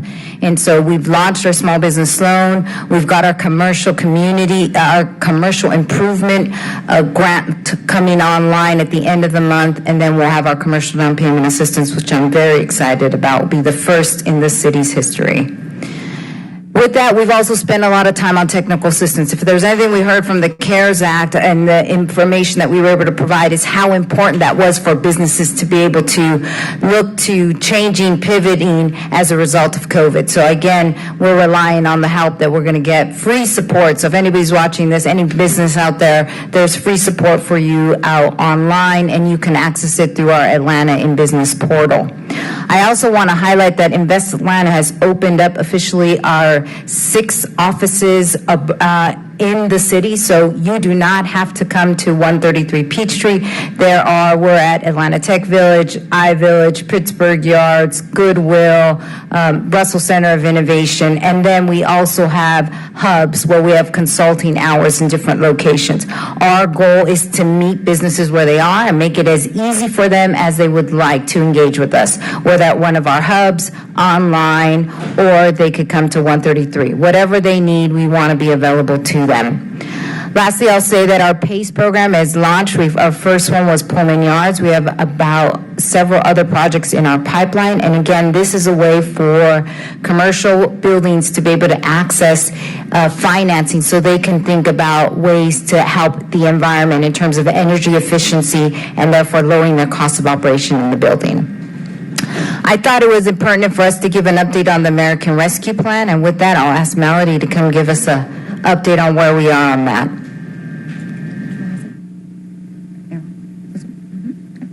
Hey, good afternoon, council members. Yep, just wanted to give an update on where we're at with some programs that we have that have launched utilizing the American Rescue Plan Act funds. We have 2 main focuses on these programs, first being small business, nonprofits, and creative talents, and the second being workforce development. The ATL in Business program, Dr. Clemente already mentioned, so I won't go over that, but I'll touch on the other ones. First being the Resurgence Grant Fund. The Resurgence Grant Fund provides reimbursable grants up to $40,000 for small businesses and nonprofits that are located within the city of Atlanta and have been negatively impacted by COVID-19. The grant funds can reimburse them for costs for commercial rent, for payroll, or for any other costs that were necessary for them to incur due to COVID. We launched applications March 1st, and they officially closed May 27th, and we received an overwhelming response to that application with almost 2,500 applications received, submitted, and we're currently in the process of reviewing all of those applications. Initially, when we launched the program, we had 11 slots dedicated for staff to solely commit on reviewing these applications. With the large volume that we received, we increased that. We now have 17 positions who are solely going through these applications, making sure that all documentation is verifiable, everything is correct. I do want to point out, because we are utilizing funds from U.S. Treasury, that there are certain compliance measures that we have to ensure are being met. So say there's a document an applicant submitted with their application that's maybe missing a signature or isn't notarized.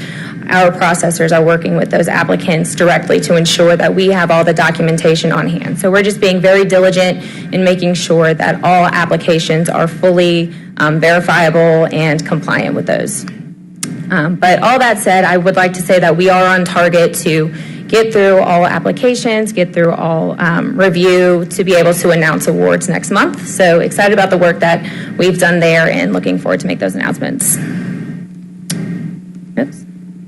And then next, we do have a portion of funds that are supporting the Elevate Atlanta program. This is in partnership with the Mayor's Office of Cultural Affairs. The first round that we supported using ARP funds was last fall, and we are able to grant out over $580,000 to 60 local artists and creative organizations who were a part of that program.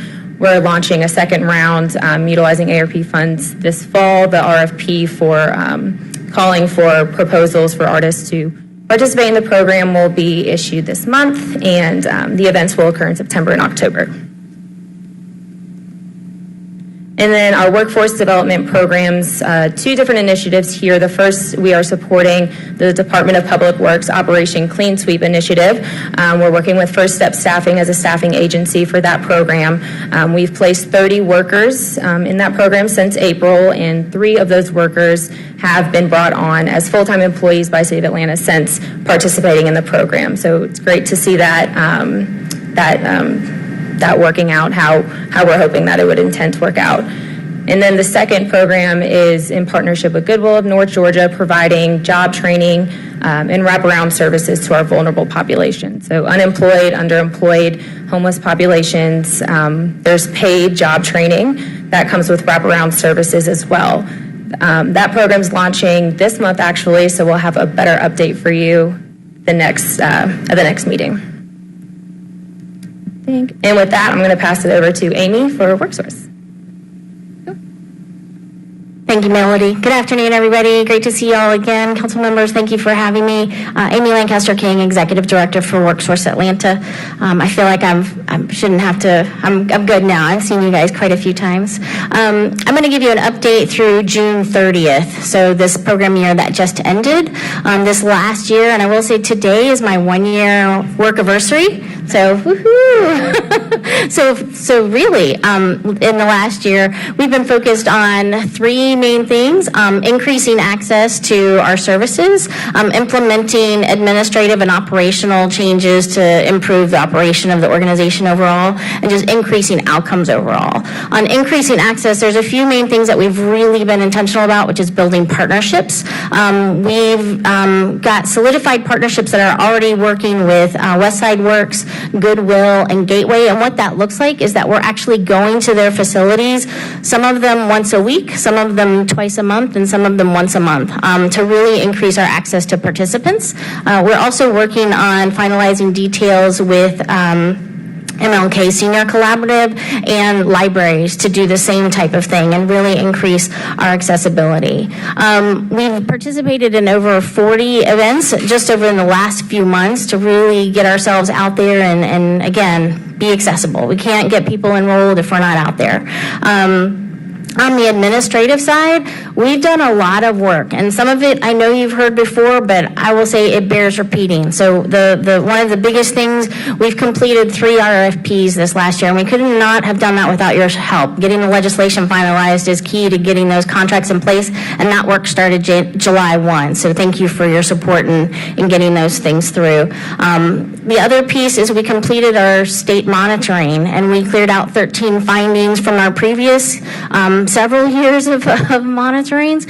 We've also cleaned out all the ones that we got from this one. So we only had 3 findings, no disallowed costs, and after our last board meeting in June, we submitted the final paperwork to clear the last finding. So we're going to be going into next year's monitorings with no unresolved findings. So that's really awesome. We've also completed a recertification of our one-stop center, and then we continue to make big strides in the time it takes to get eligible in our process. So we've gone from 72 to 45 days, and we expect that to go even lower. And we're doing really well in comparison to the other WorkSource boards in the region that we're working on this project with. On the success piece, we've had 26 youth placed in our summer work experience. We're hoping to see some more, and I'll tell you more about that data in just a minute. We had 5 customers hired in our June job fair, and we have relaunched the in-person job fairs. So we'll have another one in August, and then we expect to go monthly with those. We're starting to see a lot more folks come through the one-stop center at Pollard. In March, and I know I've told you this before, but this is a big deal. We had 8 students graduate with their GED. This was the first graduation since about 2016, and just kudos to those students. All of them youth, 17 to 24, had to really overcome significant barriers, homelessness, background barriers, abuse, those types of things. It took a lot of work for them to get through that program. We're super proud, and we're already working on another cohort for the GED. And then we also received the inaugural Doug Hooker Excellence in Workforce Development Award from CareerEyes. Yes, we did. That is part of the work that we've been doing with the other WorkSource boards in the region, so it is a joint effort there and a joint award, but really proud of the work that's been done there. This next slide is going to talk just a little bit more, and I know we're over time, I'm sorry. About the outcomes, because outcomes are a big deal, and I'll focus on the bottom line. We've got the second and third column at the bottom. Those are adults served and adults enrolled. We have surpassed 2020 enrollment numbers. For dislocated workers, which are the next 2 numbers, 88 and 66, we've enrolled in training and served the highest number of dislocated workers in the last 5 years. For youth, we've exceeded the number of youth served prior to last year and prior to 2019. So we're hoping to get close to the 2018 numbers this next year. And then that very last number of services provided, we have far surpassed the number of services provided over the last 5 years. So we're excited to see that number as well. And then I wanted to share with you some performance metrics, and I know this is hard to see, and I'm just going to highlight what you really need to know. Green means we're exceeding our negotiated performance rates with the state. Yellow means we're in the acceptable range, and red means we've got more work to do. Out of all 12, we've got 11 that are meeting or acceptable range or exceeding. That's really awesome work. And on the one that's in red, that is measurable skills gains for youth. We are implementing TABE testing. So we presently do not have access to TABE testing in our system. So we'll be implementing that, and that'll give us a way to document and measure at various intervals skills attainment, so that we can better provide the data needed, so that that'll be green hopefully soon. And then the last piece I want to just say, thank you. This has been all in all a really great year for WorkSource, but we are a small but mighty team, and the team has been doing a lot of great work, but we rely on a lot of other people to make it happen. So thank you all for your support. Thanks to the administration, procurement, finance, AIM, DEEM. I mean, it really takes a village, but so thank you. Happy to answer any questions. And with that, I'd open it up to any questions. Thank you so much. Before I give my colleagues the floor, I just have a quick question to ask about the owner-occupied rehab loans. I'm curious, what are typical projects that do get approved for those loans? I know I've had constituents that have applied and been successful, but I'm just curious what y'all are seeing across the landscape. Yes, and so the program itself is health and safety repairs, and so what we will see will run the gamut. And so lots of roofs, gutters, soffits, things like that will support the structure of the home to help maintain it long term. But we also have gone as far as complete renovations of bathrooms and kitchens that were simply non-functioning. It is it's very serious in many cases where we will be in the inside of someone's home and be able to see the sky. And so interiors, when we could do them, we're back to interiors now, but it really does run the gamut, and quite honestly, the repairs often exceed the budget. So it then becomes, what are the health and safety repairs that are most needed that we can fit into the budget that we have available to us? We also work very closely with other partners that do similar work.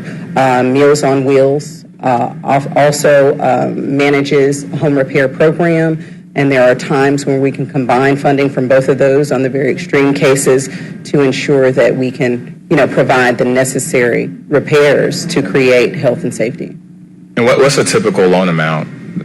The maximum budget is $30,000 per case, and that is inclusive of everything that is required: closing, program management fees, inspections. We inspect every case before we start any work, before a scope of work can be created.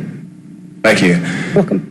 And then my other is a comment. I know folks hate when you take a question and make it a comment, but Dr. Clemens, I know we talked briefly last week, but something that has been just not sitting well for me these last couple of weeks is with the news of some of our legacy city commercial establishments that we may lose due to new development, particularly on the Ponce Highland corridor. I think about the fact that my wife and I met at Buckhouse, for instance, and we might lose that establishment. 8 just a lot of places that are special to a lot of Atlantans, and so and so just thinking about what we do to protect our legacy commercial establishments the same way we have programs for our legacy residents. What can we do to kind of kickstart and keep the momentum going to push that forward, so we think about protecting Atlanta's essence, not beyond just our residents, but also our institutions. And so we'd love to continue to have those conversations to figure out what we can do to, whether it's legislation, whether it's through policy, through Invest Atlanta, through some of our sister institutions, to do more to protect our legacy institutions. And so just wanted to just state that this is something that I would love to continue to work on. And I thank you for your leadership. I know when we talked before, you had mentioned that there's some things that Invest Atlanta is already exploring, but we'd love to support you all in that effort as well. I'll just add, whenever we have a team that's actually on the field walking and really identifying and talking, because the first thing to do is talk to businesses, see what they need, so that when we find a solution or bring an idea, it really is addressing what their needs are. So that is the first thing, and we have a team on it right now. All right, my next speaker is Councilmember Bakhtiari.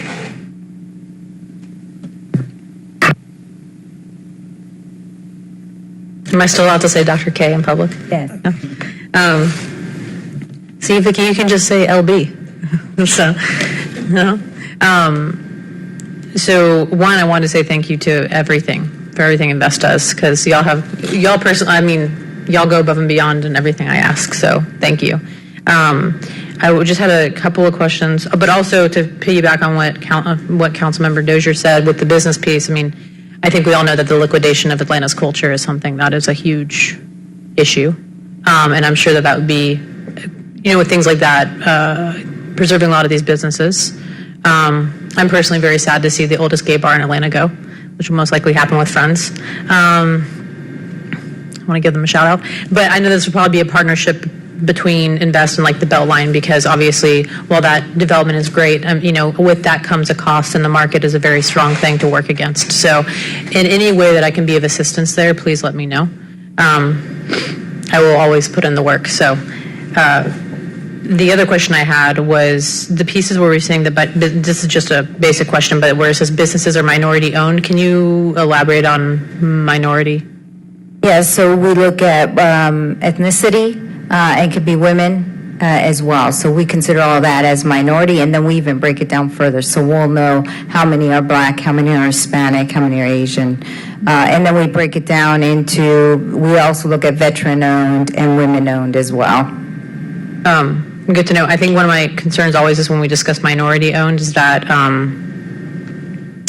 with separate categories, because obviously we have now LGBTQ, IA+, trans owned, et cetera, and ethnically and all of this. And that oftentimes, because all of those and like women-owned businesses are looped into the same category, it oftentimes leaves minority, like very diverse minority groups fighting for already a very small piece of the pie. And so I was curious as to if there was any efforts to diversify or break up those minority groups. But that could be more of a question offline. I just wanted to state that was something I wanted to.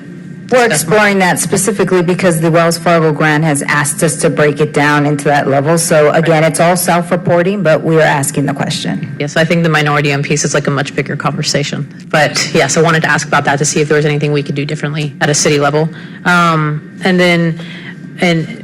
Amy, this might be a question for you. We touched upon this, but I know this is something we're going to work on in terms of diversity hires. And I did not realize that when I think diversity hires, immediately what comes to me is, of course, ethnic backgrounds and people, or people that we might be working to hire that are faced with disabilities. I immediately think physical, and I fail to think cognitive. And so, a conversation I would love to have with Invest is until these numbers were broken down to me just yesterday, that 1 in 4 people have faced some sort of disability, be it physical, be it cognitive, be it a number of different things. And so I would love to talk to Invest about how we can broaden that and how we can work to make sure that we're really expanding that, especially people that, might be suffering from, like, have autism or other issues that make it difficult for them to work in certain environments. But we want to make sure that they're succeeding, because that's also workforce development, and our economy will really benefit from that. So I'd love to. I know it's like a question being made into a statement, but I just wanted to say, is that something that we could work on together? Definitely. And just to let you know, one thing that we are working on now, we're partnering with the WorkSource Board for Atlanta Regional Commission, that area that they cover for our Ready to Work project. So they were specifically working with individuals that have some sort of physical barriers, but cognitive barriers could fall under that, to help them get to work, and then leveraging their expertise. They have someone on staff that's got specific expertise in that area. So partnering with them so that we can help our participants with those same barriers. So. That's awesome. Well, I know that we're going to plan a meeting, so I'm going to do everything I can to help. And then last question. I know that we just, and I'm not sure who would answer this, maybe Dr. K, but I'm sure you just saw that in our budget for FY24, we passed $20,000 in each district for small businesses. Is that something, I believe we're partnering with Invest on that? Do we know when the turnaround will be for overseeing? I'm waiting for a little bit more information, then I'll get back to you. I'll follow up with both the administration and with council. Sounds good. No, that's all I wanted. So thank you. Any other questions from colleagues? All right, seeing none. Thank you so much, Dr. Clements. All right, up next we have Atlanta Beltline.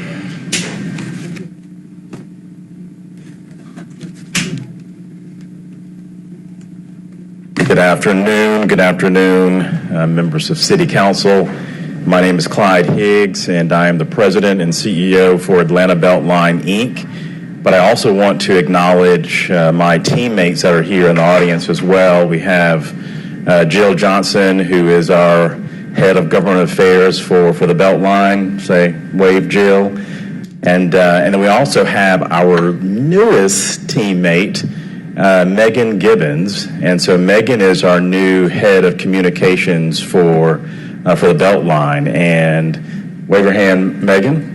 And so we're excited. Literally, this is her second day on the job, and we didn't run her off yet. So she's a trooper there. So you may know Megan's name. She actually was one of the early leaders in opening up the Georgia Aquarium here in Atlanta. And so definitely a well-known commodity in our city. And I'm going to go through these slides relatively quickly, so I know that we are challenged with time. But this slide here is just a note of gratitude from the Beltline. Honestly, we have had our best 24 months perhaps in our existence. From an affordable housing perspective, from a job creation perspective, and also from a trail perspective, things are definitely moving in the right direction. And one of the highlights on the affordable housing side that I wanted to make note of, our goal for calendar year 2022 was to do about 320 units preserved or created along the Beltline tax allocation district. To date, we are already at 373 units that have been created along the Beltline tax allocation district, which is significant from our perspective. And then also you have probably read and heard about a number of fantastic funding opportunities along the Beltline. This is the first time ever that we've actually put the capital stack for the entire Beltline Trail together. This has been an amazing time from a financial standpoint. And so many of you were on City Council last March when you all passed the Special Service District, which ultimately generated about $100 million for Beltline construction. And that has also unlocked another $110 million from the private philanthropic community, the Woodruff Foundation at $80 million, and most recently the Cox Foundation for $30 million. These are truly drop-the-mic pledges, promises to Beltline. We've never had that type of funding in our existence. And then also on the federal side, we've been very active, and many of you know that we received a little more than $16 million to support the Southside Trail build-out from the U.S. Department of Transportation. And then also we received a $5 million appropriation from the federal government to support the Southside Trail construction. And that's something that we really need to get a shout out to our Georgia delegation. I like to call them our WOW team. So this is Warnock, Ossoff, and Williams, who have been amazing in D.C. for us. And so just definitely wanted to acknowledge that. And then one of the things that I'm super proud of is that we had the Lantern Parade for the first time ever on the West Side Trail.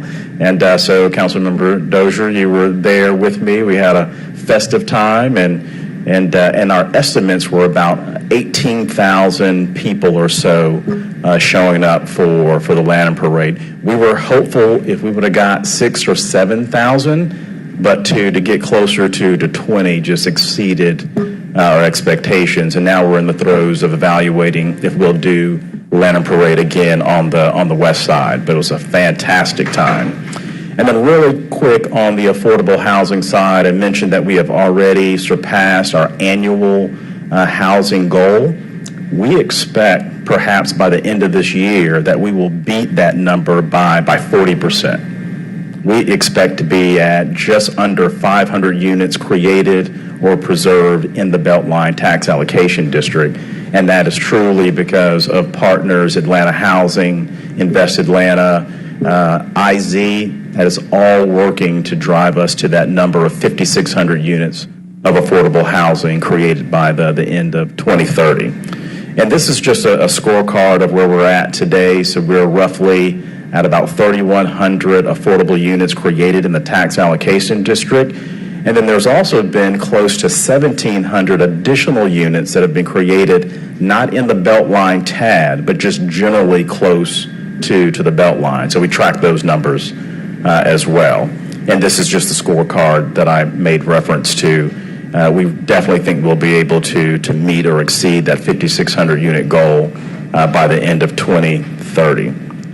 And this is just a visual representation. I know this is often a question that people ask about where are those developments.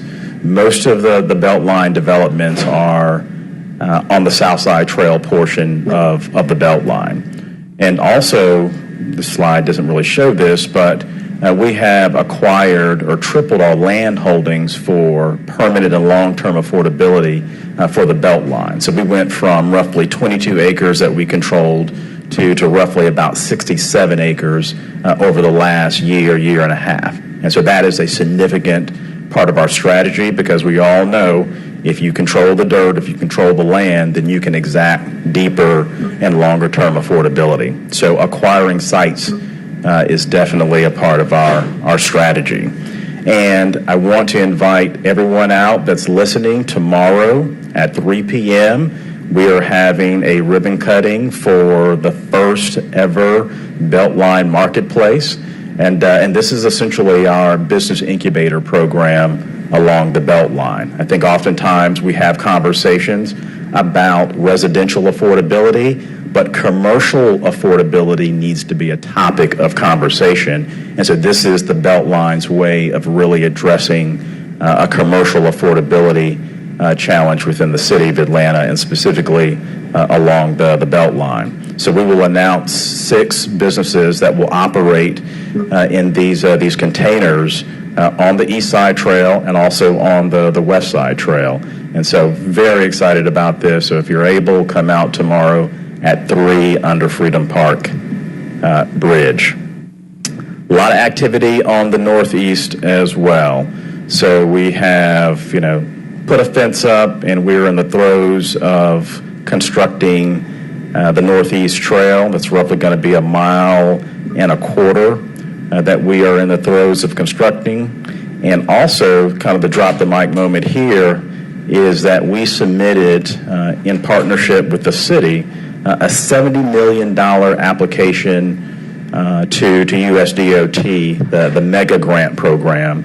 And if we're successful in receiving that, that will help us to make the Beltline, again, the hub, and having all these regional Northeast trail segments connecting into the Beltline.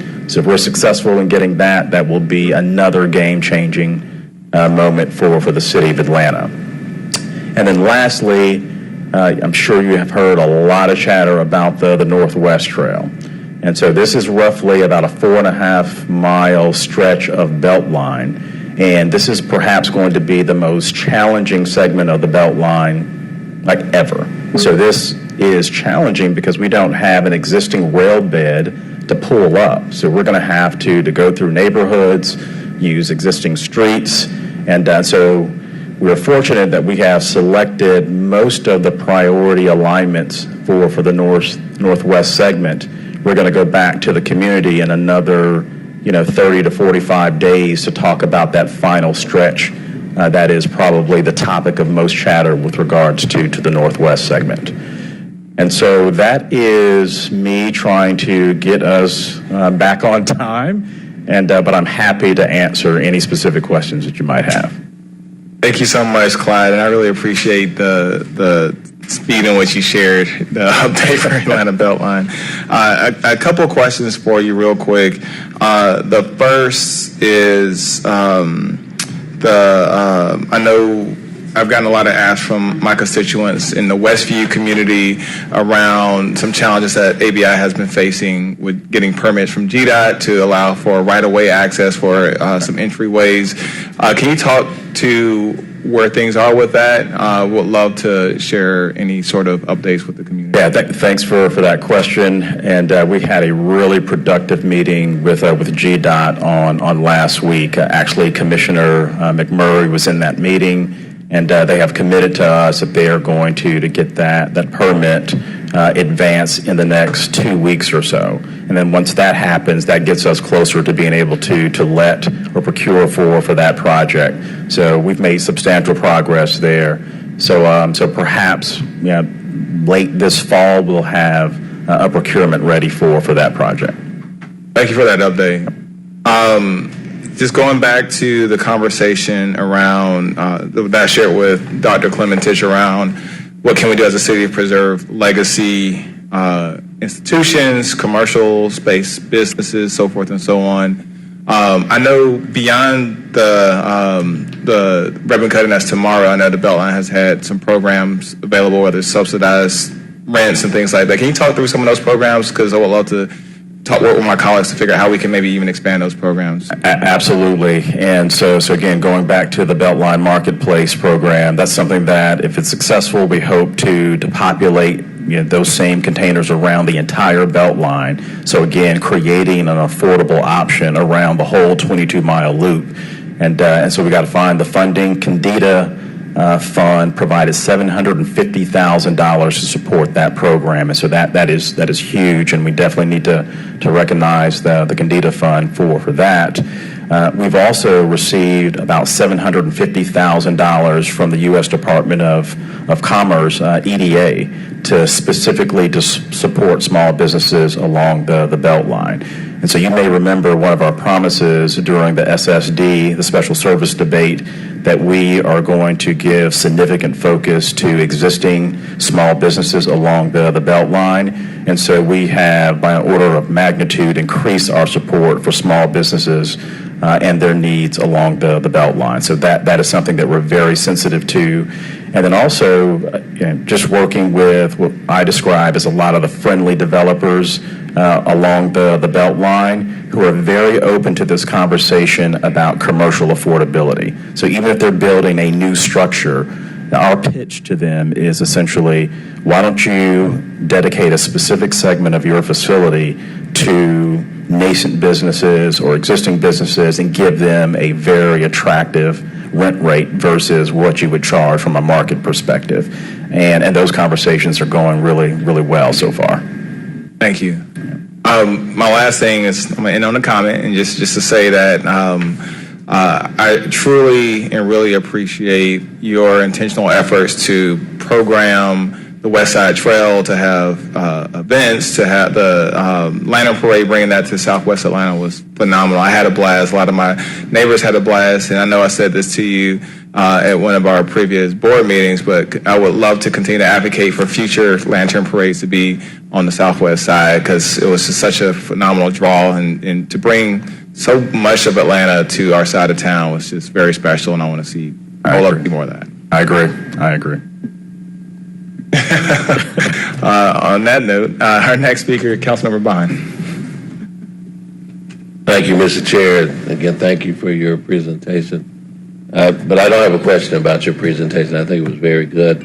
But just to make this an advocacy issue for a constituent, we've been trying, and we've been bounced between Parks and Rec that I know cut some of the overgrowth that abuts where they abut the Beltline.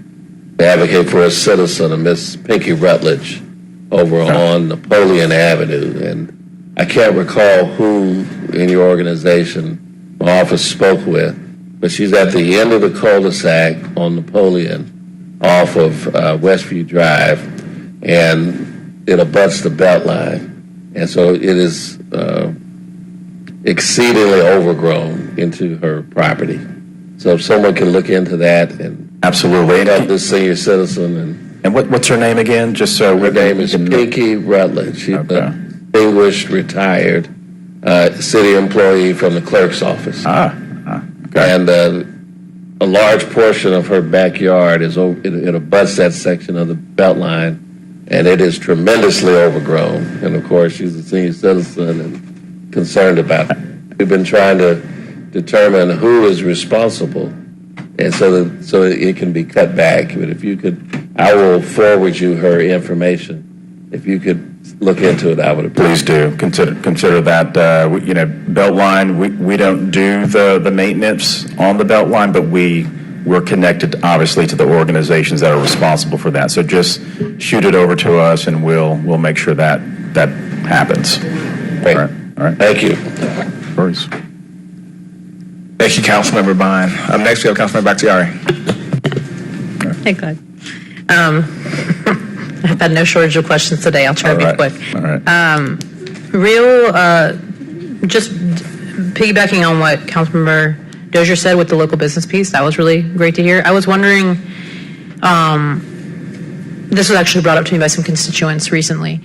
Is there any requirement, because we saw that this was done with CBAs when it came to the development on Georgia Avenue, is there any requirements for anybody going into food or retail to requiring them to have affordable products that they offer in their stores to make sure it remains accessible to all people in Atlanta? There's not currently. There's not. Is there any way to discuss exploring that with the Beltline? Yeah, let's talk about that. That's a unique concept, and I know that there are entrepreneurs out there that are focused on that, and it makes me think of the Delps as well, and Carver Market. But let's talk about that. We'd love to explore those ideas. I'll include it in one of my millions of conversations on the when we talk about BKW. Since there's no shortage of conversation on Bill Kennedy. The other piece I wanted to ask around some of the affordable housing. Really great to see where we are with that. Has there been any discussion of as we see the Atlanta Police Foundation has been doing their housing piece with officers, and I'm wondering if there's any opportunity to replicate that with city employees anywhere with some of the new housing coming in on the Beltline. Yeah, I think that makes sense as well, because it's not fair for people that are working for our great city to have to, and no shade to Gwinnett County, but to drive from Gwinnett into our city because they're required to because of cost. And again, that's something we would be open to. We have got my Barry White going on here, and so we have a significant inventory of land that we are assembling, and so those programs make sense for us to think through as we start thinking about going vertical on some of those sites. I was working quite a bit with some of our employees with some of our back to school initiatives, and I've been working with bus drivers that are currently living out of their car, and cafeteria workers that are city employees that have lost their houses. So that was something I was curious about, and we'll discuss more with you offline. Absolutely. Also curious as to how much of the current, congrats on the $30 million, and I was curious as to how much of that will be going into the arts along the Beltline.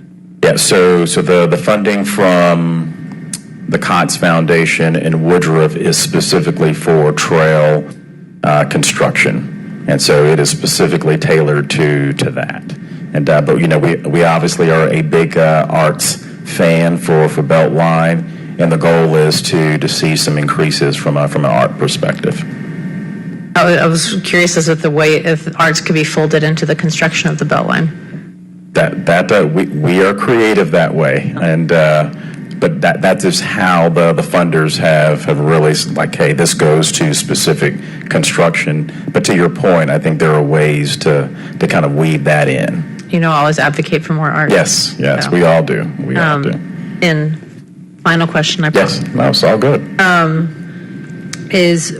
Do we have a start date for the segment of with BK, with the segment that goes from Glenwood to Boulevard? Glenwood to Boulevard. So that's segment 4 and 5 of the South Side Trail. The goal is to let that project sometime next year. Next year, yeah. And then going from the existing South Side Trail, passing the downtown connector, so that's segment 2 and 3, and so we should actually have that project let it sometime this calendar year. Okay. And do we have any idea, just because constituents continuously ask, do we have any idea of when next year that segment would start? Probably sometime in late summer of next year. Okay. Yeah. Thank you. That's all my questions. Thank you, Councilmember Bakhtiari. Any other questions from colleagues? I do have one more question. Is this coffee shop seriously called Java the Hutt? Or is that just included in the diagram? Cool names, and also good-ass burgers. Did I just say that? Did I say that? It's a vegan place. That's actually the name of the burger. Yes. Yes. I love Star Wars. Don't we all? Thank you so much, Clyde, and I appreciate you for taking time to join us today. Happy to do it. Thank you so much. All right. All right. Next item on the agenda, I believe, since we've gone through our communications already, we are at ordinances. Oh. Okay. All right, perfect. That works. Item number 1 is 22C5112, a communication from Council President Doug Shipman reappointing Mr. Desmond Johnson to serve as a member of the Atlanta Urban Design Commission in the Architect 2 category. This appointment is for a term of 3 years to begin retroactively on November 19th, 2021 and expire November 18th, 2024. Motion by Westmoreland, second by Bakhtiari. Please open the vote.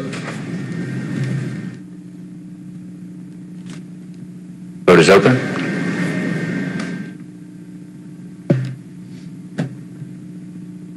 The vote is closed. Motion carries 5 yeas, 0 nays. Next item. Item number 2 is 22C5113, a communication from the council, from Council President Doug Shipman, reappointing Mr. David Marvin to serve as a member of the Downtown Atlanta Community Improvement District. This appointment is for a term of 4 years to begin retroactively on June 16th, 2022 and expire June 15th, 2026. Motion to hold by Bakhtiari, second by Westmoreland. Please open the vote. The vote is open.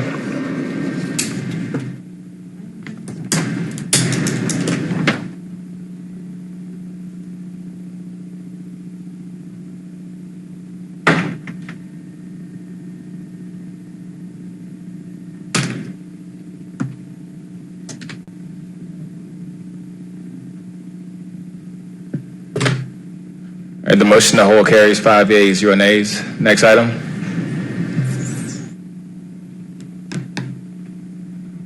Takes us to item number 4, which is 22R3971, a resolution by Committee on Council reappointing Ms. Malloy Peterson to the City of Atlanta Development Impact Fee Advisory Committee as one of 3 members appointed by the Atlanta City Council for a term of 2 years, said term to begin upon approval of this resolution and other purposes. Motion to hold by Westmoreland, second by Dozier. Please open the vote. The vote is open.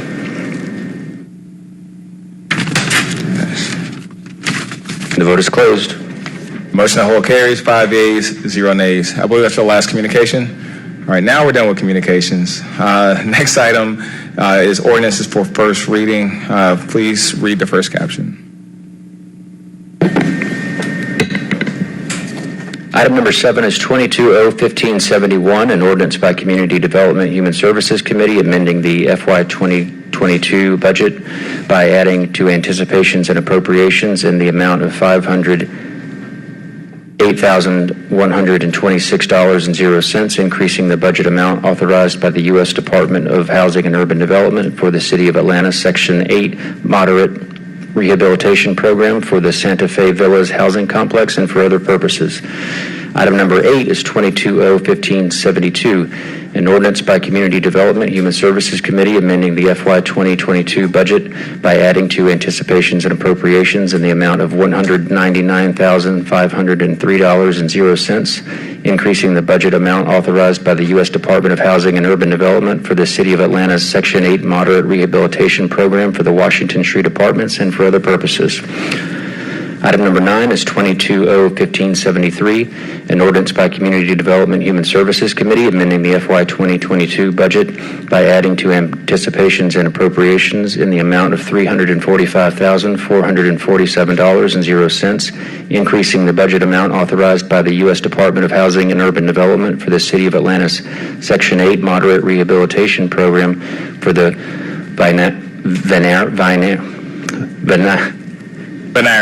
Venera Village Apartments and for other purposes. Item number 10 is 22O1574, an ordinance by Community Development Human Services Committee authorizing the mayor on behalf of the Department of Parks and Recreation to accept a reimbursement grant from the Georgia Recreation and Parks Association in the amount not to exceed $190,000.00 in accordance with Section 9-210 of the Atlanta Code and authorizing an amendment to the fiscal year 2022 of an intergovernmental grant fund budget to anticipate and appropriate, and authorizing the mayor or his designee on behalf of the City of Atlanta to enter into a memorandum of understanding with the Georgia Recreation and Park Association and for other purposes. Item number 11 is 22O1575, an ordinance by Community Development Human Services Committee authorizing the mayor or his designee on behalf of the City of Atlanta to execute a lease agreement with Newport 235 Mitchell Street LP, a Delaware limited partnership for approximately 3,769 rentable square feet of office space located at 235 Mitchell Street, Atlanta, Georgia 30303. For the Atlanta City Design Studio for a term of 4 years commencing on August 1st, 2022, with 1-year renewal option and at an initial base rate of $14.00 per rentable square foot, escalating annually as set forth herein, plus utility and other expenses, authorizing the expenses to be charged to and paid from the fund and accounts provided, waiving Article 10, Section 21546 of the Atlanta Procurement Code of the Procurement Code of the City of Atlanta of Code of Ordinances and for other purposes. Item number 12 is 22-0-1576, an ordinance by Community Development Human Services Committee authorizing the ratification of services rendered by GNS Santa Fe LLC during the period from January 1, 2022 through the execution date of the agreement authorized herein for the purpose of paying rental subsidies on behalf of 100 units for low-income, formerly homeless individuals at Santa Fe Villas pursuant to the Section 8 Moderate Rehabilitation Program sponsored by the U.S. Department of Housing and Urban Development to authorize the mayor or his designee to enter into a housing assistance payments contract with GNS Santa Fe LLC, retroactively effective January 1, 2022 and ending December 31, 2022 in an amount not to exceed $401,280.00. All contracted work will be charged to and paid from the fund, department, organization, and account number listed herein and for other purposes. Item number 13 is 22-0-1577, an ordinance by Community Development Human Services Committee authorizing the ratification of services rendered by 949 through 953 Washington Street LLC during the period from January 1, 2022 through the execution date of the agreement authorized herein for the purpose of paying rental subsidies on 16 units for low-income families at the Washington Street Apartments pursuant to the Section 8 Moderate Rehabilitation Program sponsored by the U.S. Department of Housing and Urban Development to authorize the mayor or his designee on behalf of the City of Atlanta to enter into a housing assistance payments contracts with 949-953 Washington Street LLC, retroactively effective January 1, 2022 and ending December 31, 2022 in an amount not to exceed $182,400.00. All contracted work to be charged to and paid from the fund, department, organization, and account number listed herein and for other purposes. Item number 14 is 22-0-1578, an ordinance by Community Development Human Services Committee authorizing the ratification of services rendered by Vinera LLC during the period from January 1, 2022 through the execution date of the agreement authorized herein for the purpose of paying rental subsidies on 28 units for the low-income families at the Vinera Village apartment pursuant to the Section 8 Moderate Rehabilitation Program sponsored by the U.S. Department of Housing and Urban Development to authorize the mayor or his designee on behalf of the City of Atlanta to enter into a housing assistance payment contract with 8 Vinera LLC, retroactively effective January 1, 2022 and ending December 31st, 2022 in an amount not to exceed $315,516.00. All contracted work to be charged to and paid from the fund, department, organization, and account number listed herein and for other purposes. That's the last first read. All right. We're almost done, I promise y'all. Well, we'll see. The next item on the agenda is ordinances for second reading. Please sound that first caption.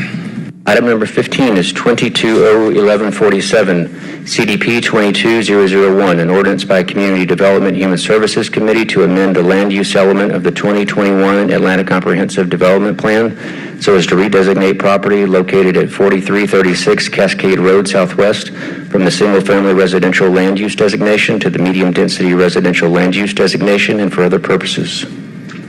So, colleagues, if you remember, this was actually referred back to committee by full council last week so that it would travel with the companion zoning committee paper. It went before zoning yesterday. It was approved on condition, mainly to amend the site plan as a condition, to include the amended site plan as a condition. And so I will, just so that we're in line with what zoning has done, I would like to make the motion to approve on condition. and second by Bakhtiari. Any discussion? Seeing none, please open the vote. The vote is open.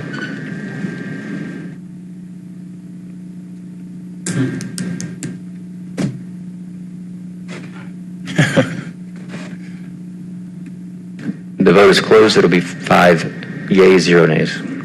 It has been approved on condition. 5 yeas, 0 nays. Next item. Item number 16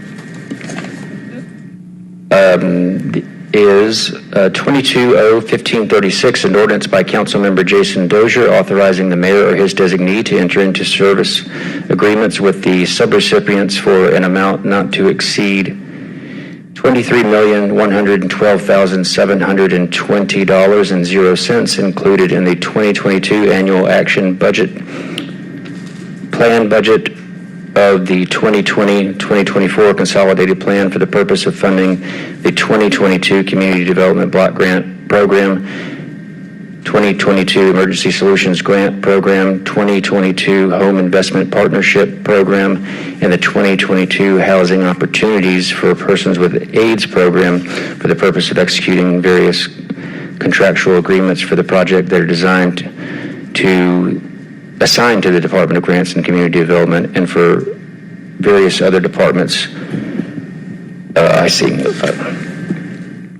Various other departments of the city and for other purposes. So colleagues, there is a substitute that changes the caption, and the substitute, just the summary. We have some additions to the amendments. We're cleaning up some language and aligning the contract and funding timing. Do we need to read in that substitute caption?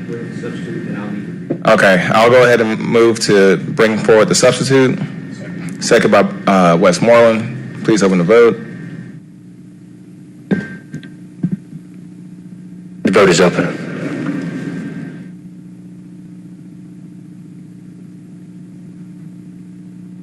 The vote is closed. Motion to bring forth the substitute is approved. 5 yeas, 0 nays.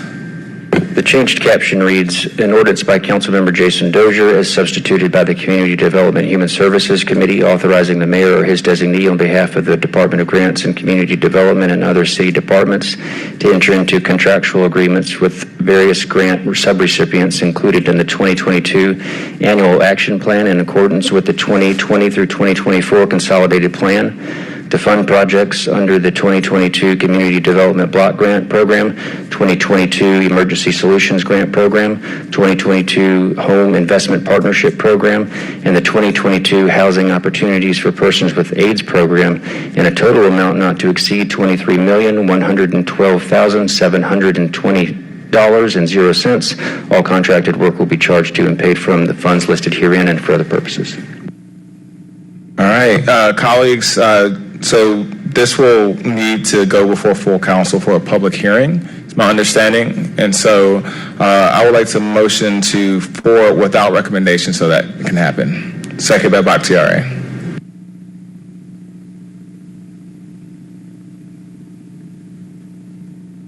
The vote is open.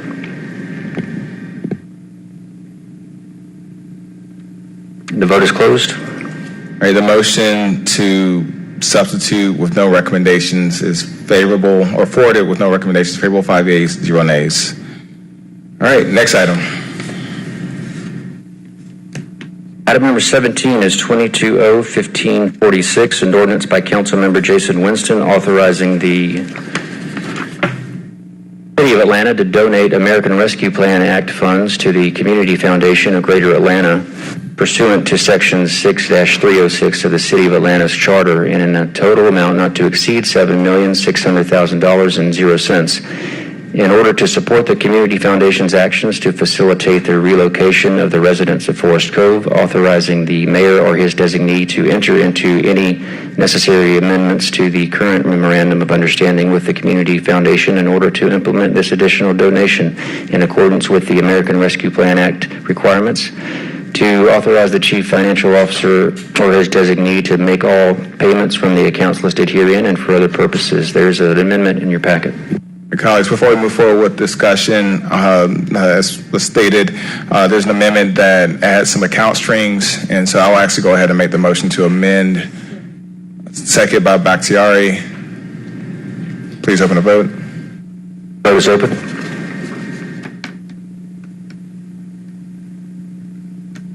And the vote is closed. All right, the motion to amend is adopted, 5 yeas, 0 nays. We have before us today Mr. Matthew Bedsole from the Office of Housing and Community Development. Mr. Bedsole, if you could speak to the legislation. Yeah, I'm going to tell us. Okay. So on May 16th, 2022, the Atlanta City Council adopted and Mayor Andre Dickens approved Ordinance 2022-01316, which authorized a donation of ARPA funds to the Community Foundation in a total amount of $1.5 million to support the Community Foundation's actions to facilitate the relocation of the residents of the Forest Cove apartment complex in Thomasville Heights, which is the process of currently being vacated and demolished right now. The legislation also authorized the city to enter into an MOU with the Community Foundation detailing the scope of this work. This ordinance authorizes the second and final donation to support this work along with any necessary amendments under the MOU. This legislation will provide authorization for the city to donate $7.6 million, bringing the total amount of donation to $9.1 million. And due to the urgent nature of this relocation project, which is prompted by the court order timeline for demolition of the property and the uninhabitable conditions at Forest Cove, it is critical that this legislation be advanced as a personal paper at the earliest opportunity. Thank you. Any questions from colleagues? Seeing none, move to approve as amended by Westmoreland, second by Bakhtiari. Please open the vote. The vote is open. And the vote is closed. All right, the motion to approve as amended is favorable, 5 yeas, 0 nays. All right, next item. Item number 18 is 22R3976, a resolution by Councilmember Jason Dozier increasing the boundaries of the West End Community Improvement District by annexing certain real property to provide for transmission to the tax commissioner and for other purposes. Hey, colleagues, this is straightforward. It's just expanding the West End CID boundaries. Move for approval, second by Westmoreland. Any comments? Seeing none, go ahead and open the vote.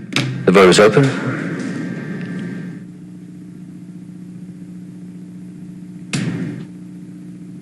And the vote is closed. All right, the motion carries 5 yeas, 0 nays. Next item. Item number 19, 22R3978, a resolution by council members Antonio Lewis, Andrea L. Boone, Michael Julian Bond, Alex Wan, Liana Bakhtiari, Jason Dozier, Jason Winston, Marcy Collier Overstreet, Byron D. Amos, and Keisha Shawn Waits, urging the mayor and the commissioner of the Department of Parks and Recreation to explore expanding the hours of operation of Roselle Fan Recreation Center, C.T. Martin Recreation Center, Willie Walker Recreation Center, Pittman Park Recreation Center, Dunbar Recreation Center, Bessie Branham Recreation Center, Grant Park Recreation Center, and Carn Park Recreation Center to include Saturdays from 8 a.m. to 7 p.m. and Sundays from 12 p.m. to 6 p.m. and for other purposes. There's an amendment in your packet to correct some of the names of these parks. All right, before I move to amend, I do want to acknowledge that Councilmember Lewis has joined us to speak to this legislation. And before we get to that point, we'll go ahead and I'll move to amend there's a correction for spelling that we're trying to address with that amendment. Second by Westmoreland. Please open the vote. The vote is open. And the vote is closed. And the motion to amend carries 5 yeas, 0 nays. Councilman Lewis, welcome. Thank you, Council Chair. But the parks should be open, the recreation centers. Just the fact that they aren't open on weekends like they've always been my entire life is crazy. Sundays after church to be able to go to the recreation center is a thing in Atlanta. Saturday basketball is a thing in Atlanta. So that's why I try to put this paper in, and I hope that the mayor and the team actually does it. Thank you. Thank you, Councilmember Lewis. I'm proud to co-sponsor this legislation, and I will go ahead and move to approve as amended, second by Bakhtiari.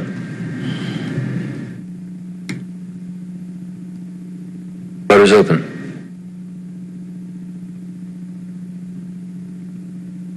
And the vote is closed. All right, the motion, I'm sorry, this is favorable as amended, 5 yeas, 0 nays. Next item.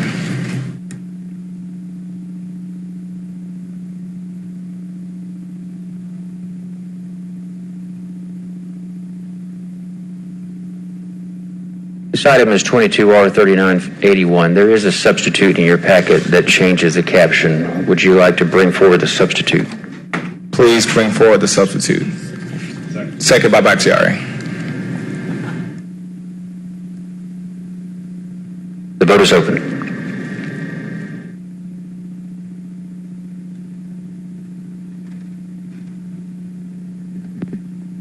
It's closed. Vote is closed. Motion carries. The motion to bring forward the substitute approved, 5 yeas, 0 nays. Councilmember Bond. Just a point of order, even if we're going to be substituting a piece of legislation in the caption, the original caption still needs to be read in so that the public knows what we're considering. Thank you, Mr. We've Bond. already carried the vote, so, but just in the future, that needs to happen. Thank you, Mr. Bond. All right, please read the substitute caption. Each member will have a loose piece of paper that is an updated substitute different from the one in your packet.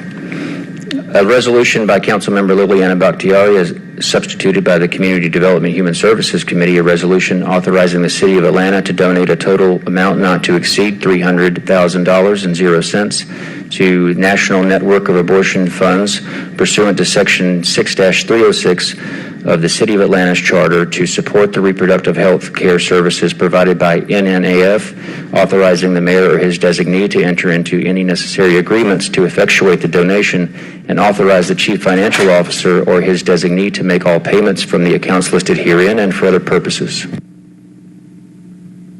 Thank you. Councilmember Bakhtiari.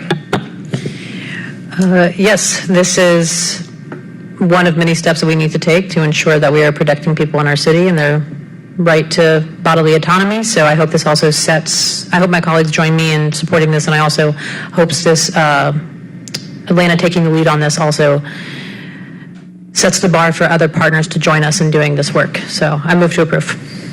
Second by Dozier. Please open the vote. The vote is open.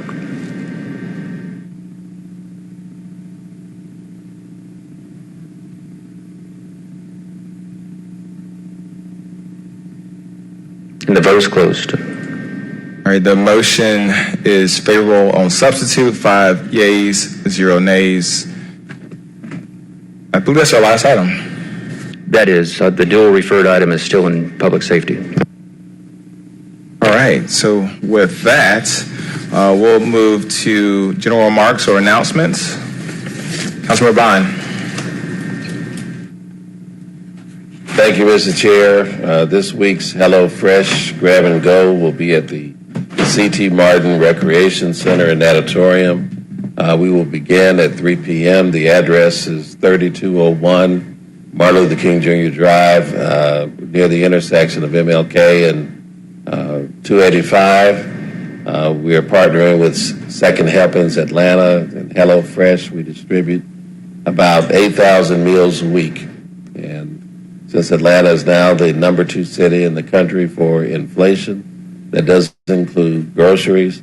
There's no shame in the game. If you need the help, please come by. There's no prerequisite to receive this benefit. And of course, if you don't need it, please pass the word along. And hopefully we'll see you there. And Councilmember Bond, any other remarks? I have a couple before we close. The first is that the next Community Development Human Services Committee meeting will be on August 9th. And I know that's a date that is far in the future, but City Council is about to go on recess beginning next week. And so August 9th will be the next CDHS standby.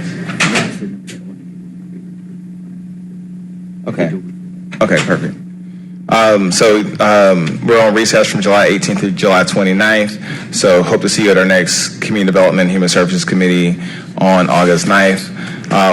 I do want to make a quick announcement that one of the items that we did vote on today, item number 20, which is Resolution 22-R-3981, is dual referred, so it will go before Finance Executive. So that's tomorrow. So just want to make that clear for the public. My last announcement is just to My last announcement is just for our District 4 residents. Our next District 4 Town Hall will be next week, next Wednesday, at Vickers Community Center, which is at 834 Cascade Avenue Southwest. It's going to go from 6 p.m. to 7:30 p.m., and we are providing dinner. So hope you join us. It will be hybrid as well, so if you're not comfortable, we'll come into an in-person meeting. Hope you'll join us either way. Last announcement will be Councilmember Bakhtiari. Oh yeah, just real quick. I'm actually co-hosting an event with Councilmember Bond this Friday. At the East Lake Y from 10 a.m. to 12:30 p.m.